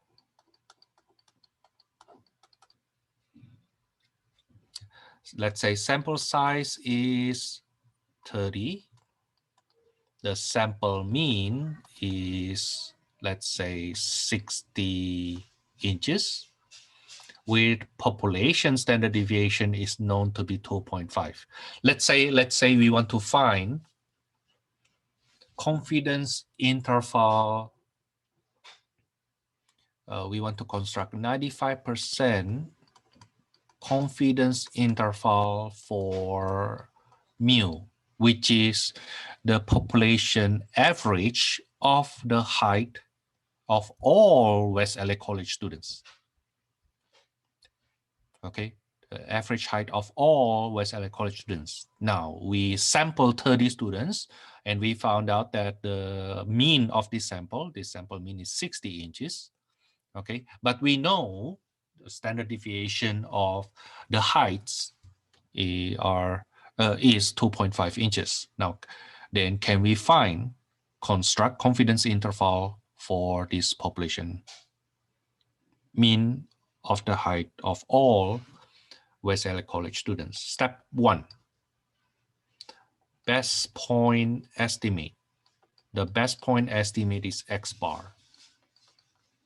Always, if you can choose only one number, then that one number will be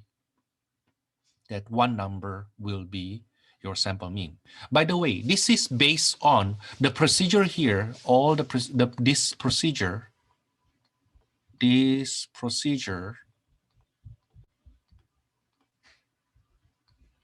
is based on central limit theorem,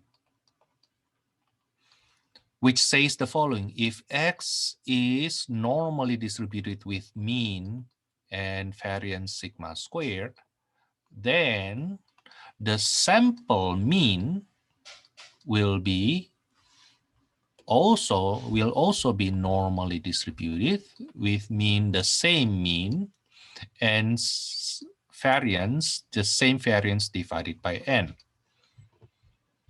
Now, so what happened then is we are actually using central limit theorem to go backward.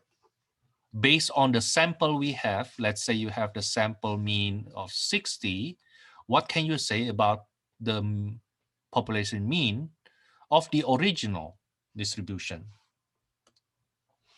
Then the best point estimate will be that X bar to estimate the mean. Why? Because the expected value of sample mean is the mean of the original distribution, right?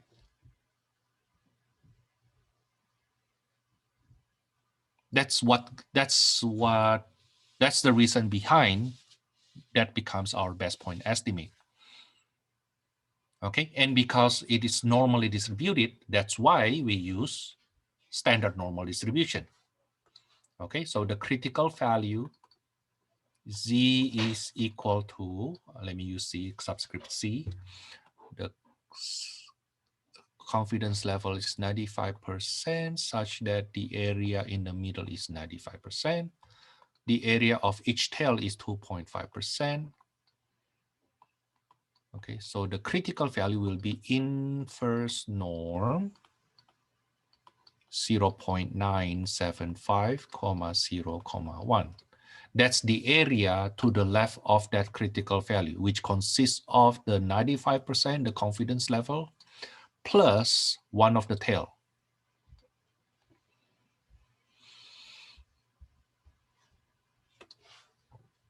So the critical value is, yeah, if you can memorize this number, that will be great. That's 1.95996.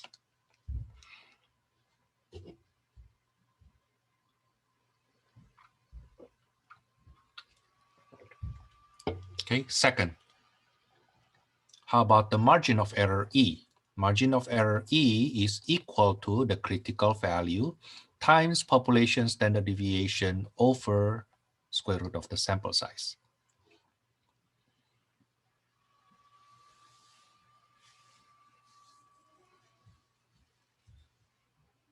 Okay, how far will the actual population mean deviate from the sample mean? That's what we call margin of error. Okay, that's the difference between the population mean from the sample mean, which I can write x bar minus mu, right? Okay, I mean, it's in absolute value, right? So I can reverse the order subtraction and still get the same.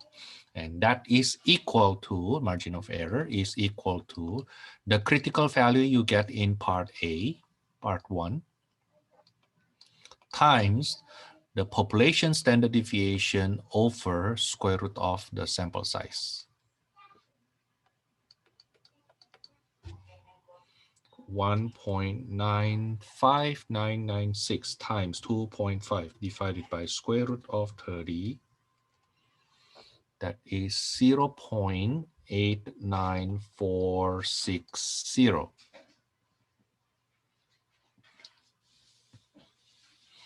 Okay, so we just use this formula, right? Once we are done with the best point estimate and critical value, then we just use this formula to get the margin of error. Now then, how about the confidence interval itself? Then 95% confidence interval for mu.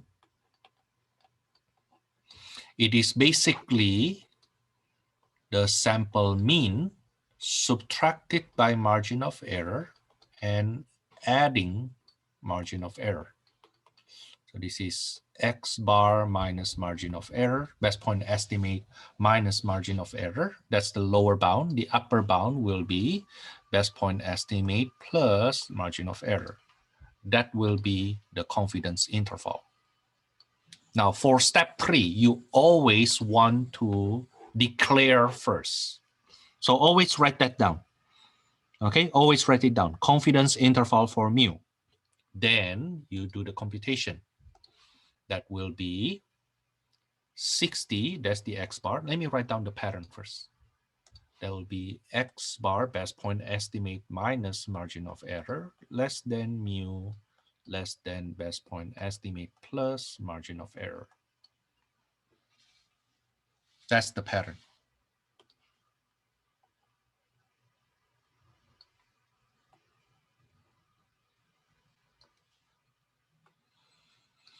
Okay, now in this case, that will be 60 minus 0.89460 less than mu less than 60 plus 0.89460.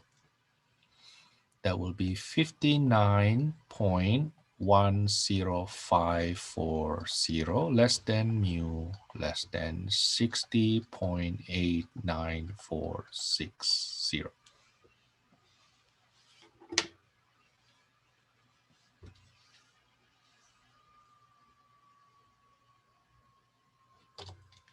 Okay, now going back a little bit,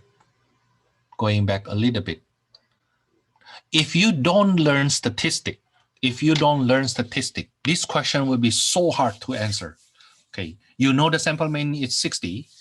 Okay, what is your best point estimate? Oh, best point estimate is 60, but can be more than or can be less than that, right? That's right. That's right. It can be more than that, can be less than that. Can that be 61 instead of 60? Yes, it's possible. Can that be 40? Yes, that's possible.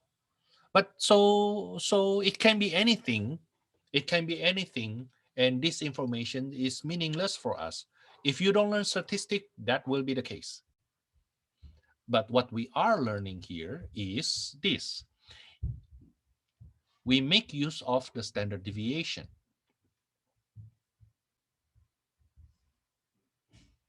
Okay, and we know something that the probability for you to go further from the mean will be going down tremendously the further you are from the mean.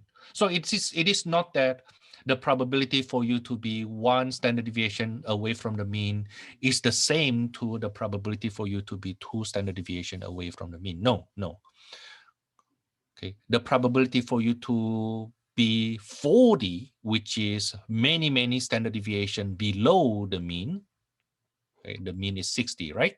Okay, to go 40, that the population mean is actually 40.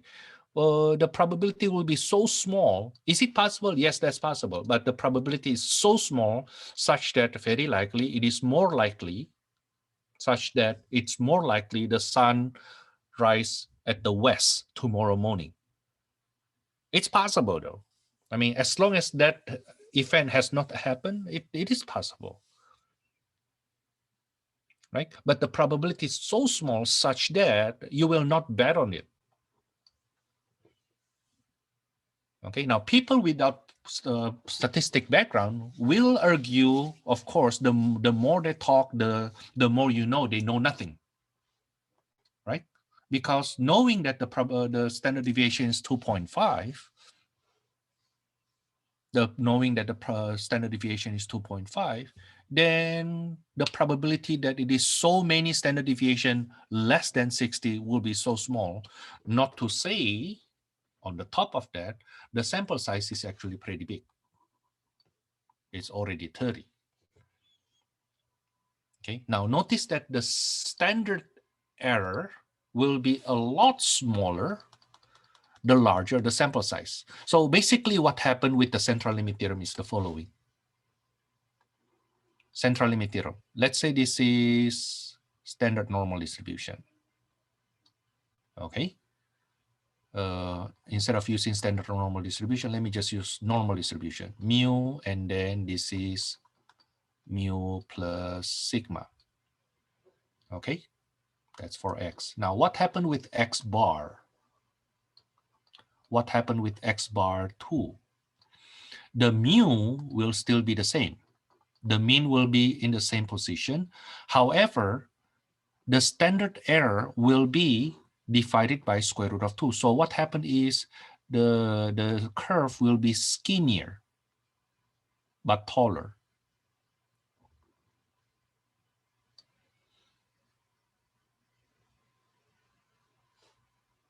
You see, the mean is still the same, okay, but the standard error will be closer to the actual mean, the original mean. This is the mean plus sigma over square root of n. Now imagine if your n is very big. If your n is very big, this becomes very small, right? So what happens is if your n is very, very big, the curve eventually becomes like this.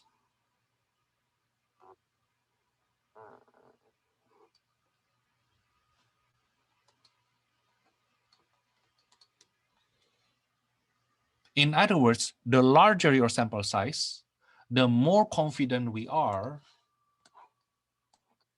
the more likely that our sample mean gets a lot closer to the actual population mean.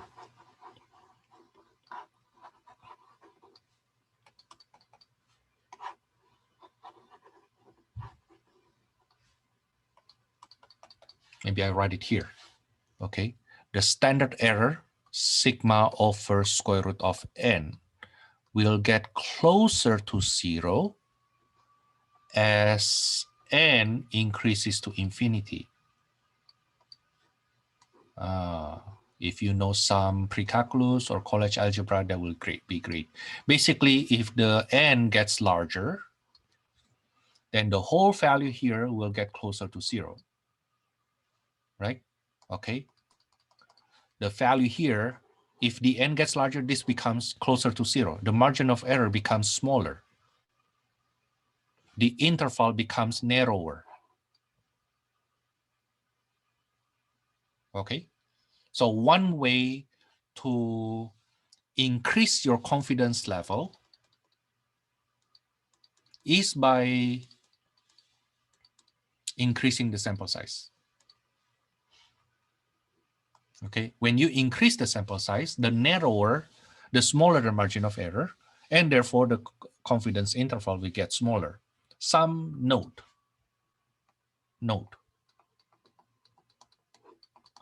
While it is being used, it is used in outside of statistic. Outside of discourse,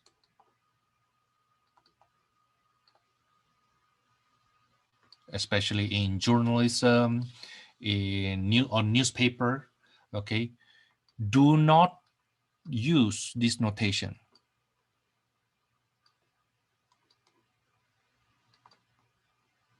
In other words, this notation is being used outside of this course. The confidence interval is given by x bar plus minus E.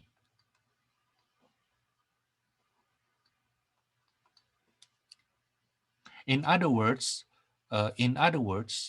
some people actually write the confidence interval here in the following way.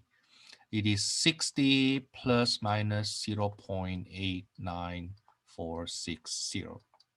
That's what some journalists, some newspapers, some web page, usually news, write their confidence interval. Okay, but in my class, I need you to break it down and actually compute it. Okay, you see, if you write it this way, you don't actually compute it. You just put the numbers without computing them. Okay, so that is not an acceptable notation in my class, even though you may see that in your daily life. Okay, now let's go back. We spend approximately 20 minutes to find the critical value. Okay, step 2 is just formula. Memorize this formula. Okay, and then step 3, don't forget the declaration. Then you use this formula. I will do one more example. Okay, during this weekend, I strongly suggest you to watch this again. If possible, you follow that with your note. So instead of just seeing my note, okay, you watch the video again, just for the confidence interval part, okay? But you copy down what I do, okay? Because once you copy that down, you will also see the details. Okay, there's no need for me to do a lot of examples if they are just the same examples. I mean, it's just procedure here. Okay, what you need is to memorize the procedure. Okay, now, so let's say now n equals to, let's say 40, the sample mean, let's say 112, with population standard deviations 15. So let's say we want to know the average IQ score of all ELAC students, and the sample mean of 40 students give us 112, IQ score of 112. Now we know the population standard deviation of IQ score is 15. Construct, let's say 98% confidence interval for mu.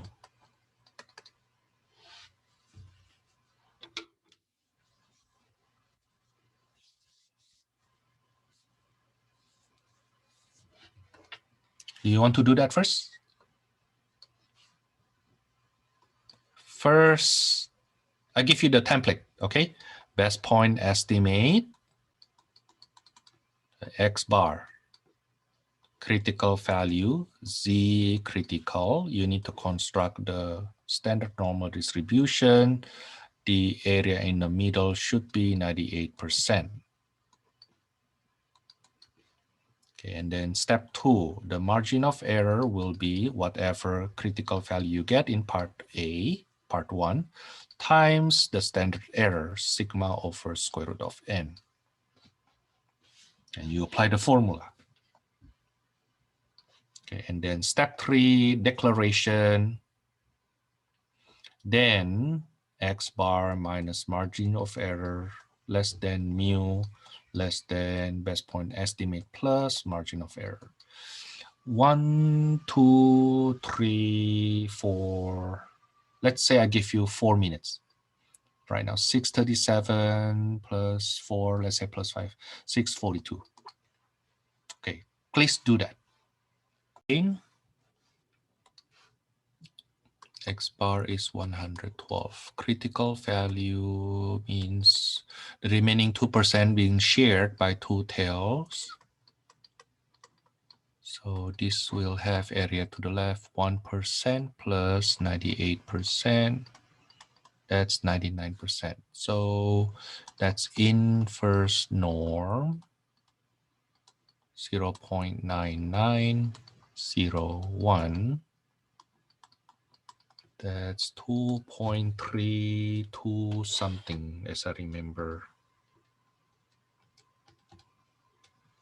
Yeah, 2.32635. Okay, so the margin of error will be 2.32635 times 15 over square root of 40.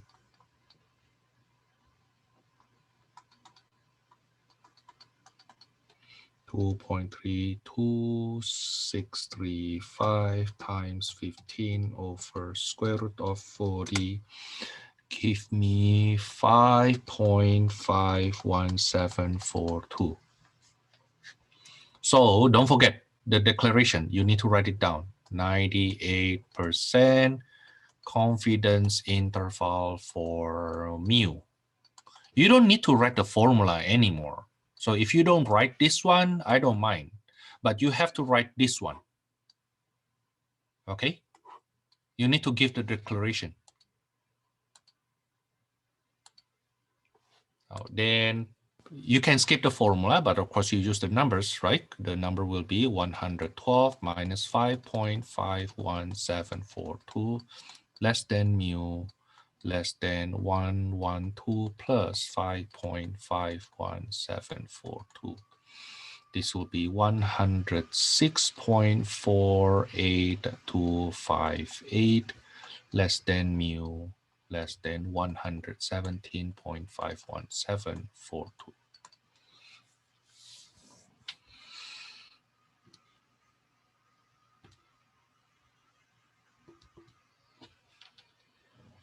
Okay, Now, to confirm your answer,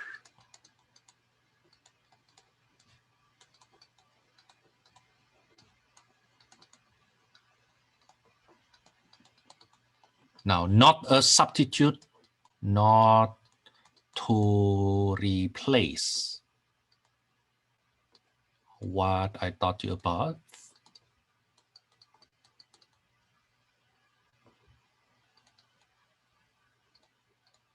but to supplement.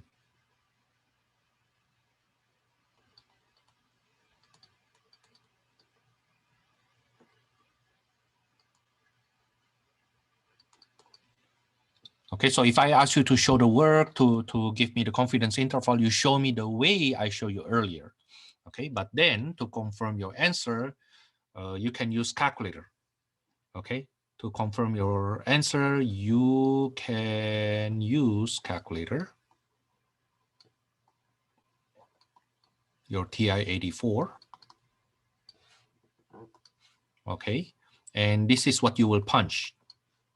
Okay, this is what you will punch. You will go to list, I'm sorry, to stats. And then go to test.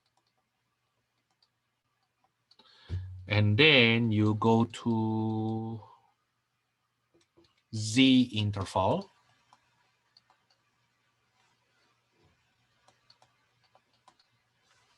Give me a second. Z interval.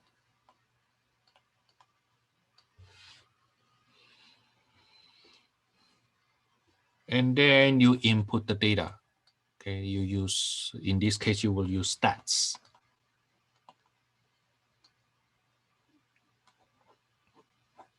Okay, let me show you what I meant.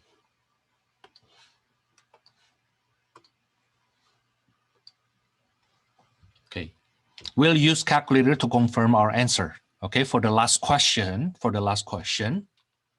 if I plug that into calculator, you go to stat, move your cursor to test, and then scroll down to Z interval. Now, then they will ask you to input data or you input statistic. Now, we will use this information from our sample. In this case, the sample mean and population standard deviation, right? So I will press stats. Okay, now then what is the population standard deviation? 15. What is the sample mean? 112. What is the sample size? What's the sample size again? 40? Is it 40? I think so. Yeah, the sample size is 40. Okay, and then confidence level, 98%. Enter, enter. You see that?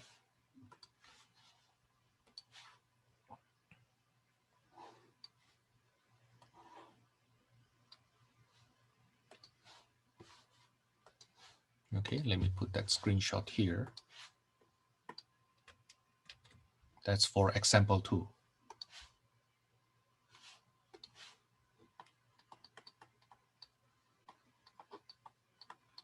You see what happened? Yes. Yeah, you see what happened, that calculator will give you only 2 decimal places.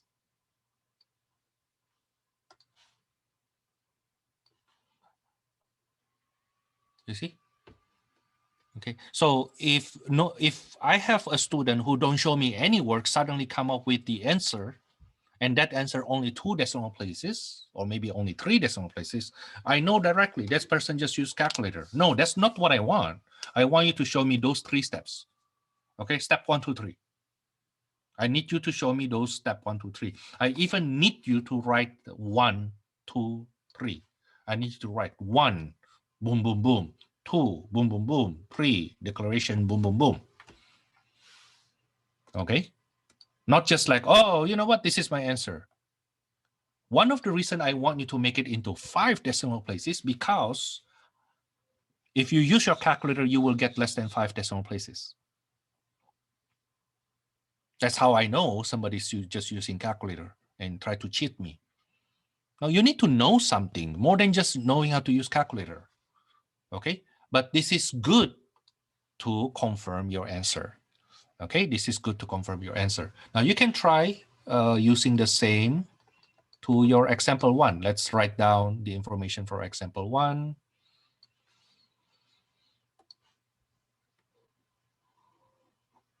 Copy this and put it down there.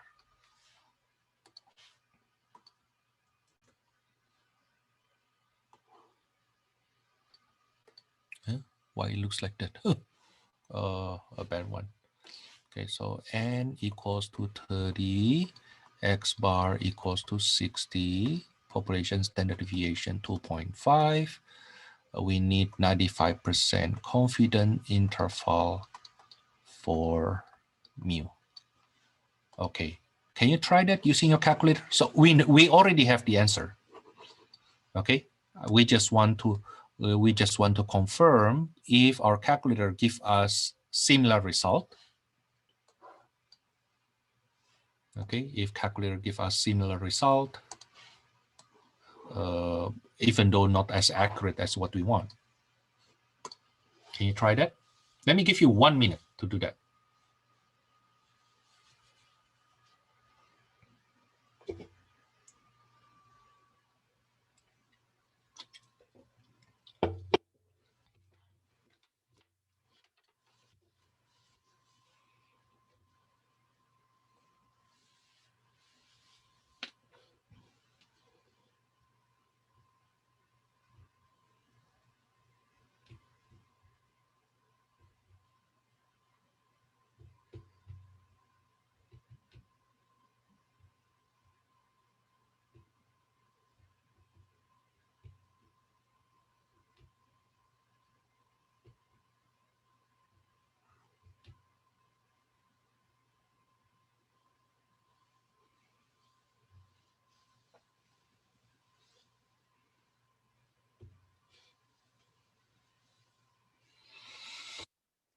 Okay, let's see.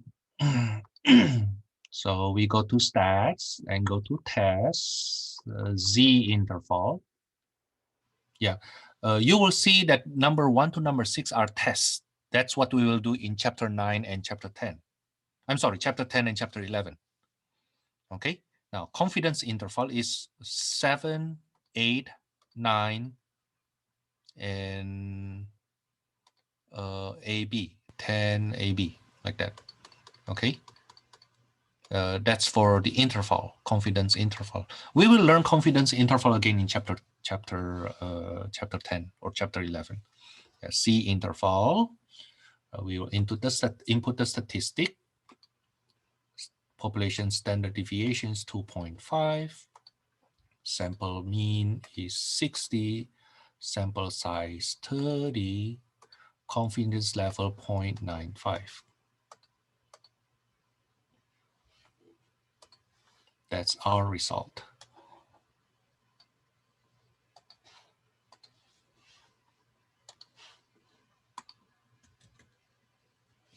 Okay, let's compare that to what we have up there.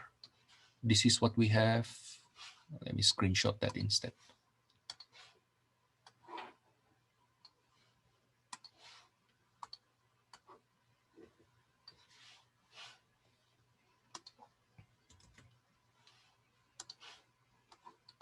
That's result.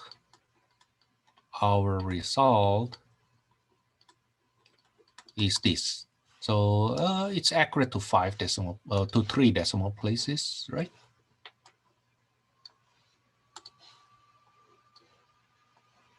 You see? Okay. But still, though, if you only show me that without showing me any work, I know you use calculator. Okay. So only use calculator to confirm your result. Okay. It is not a substitute, but a supplement. Okay. It's not a substitute, but it is a supplement. Now, before I let you go, there's one more formula I would like you to write down at least. Okay. The minimum sample size.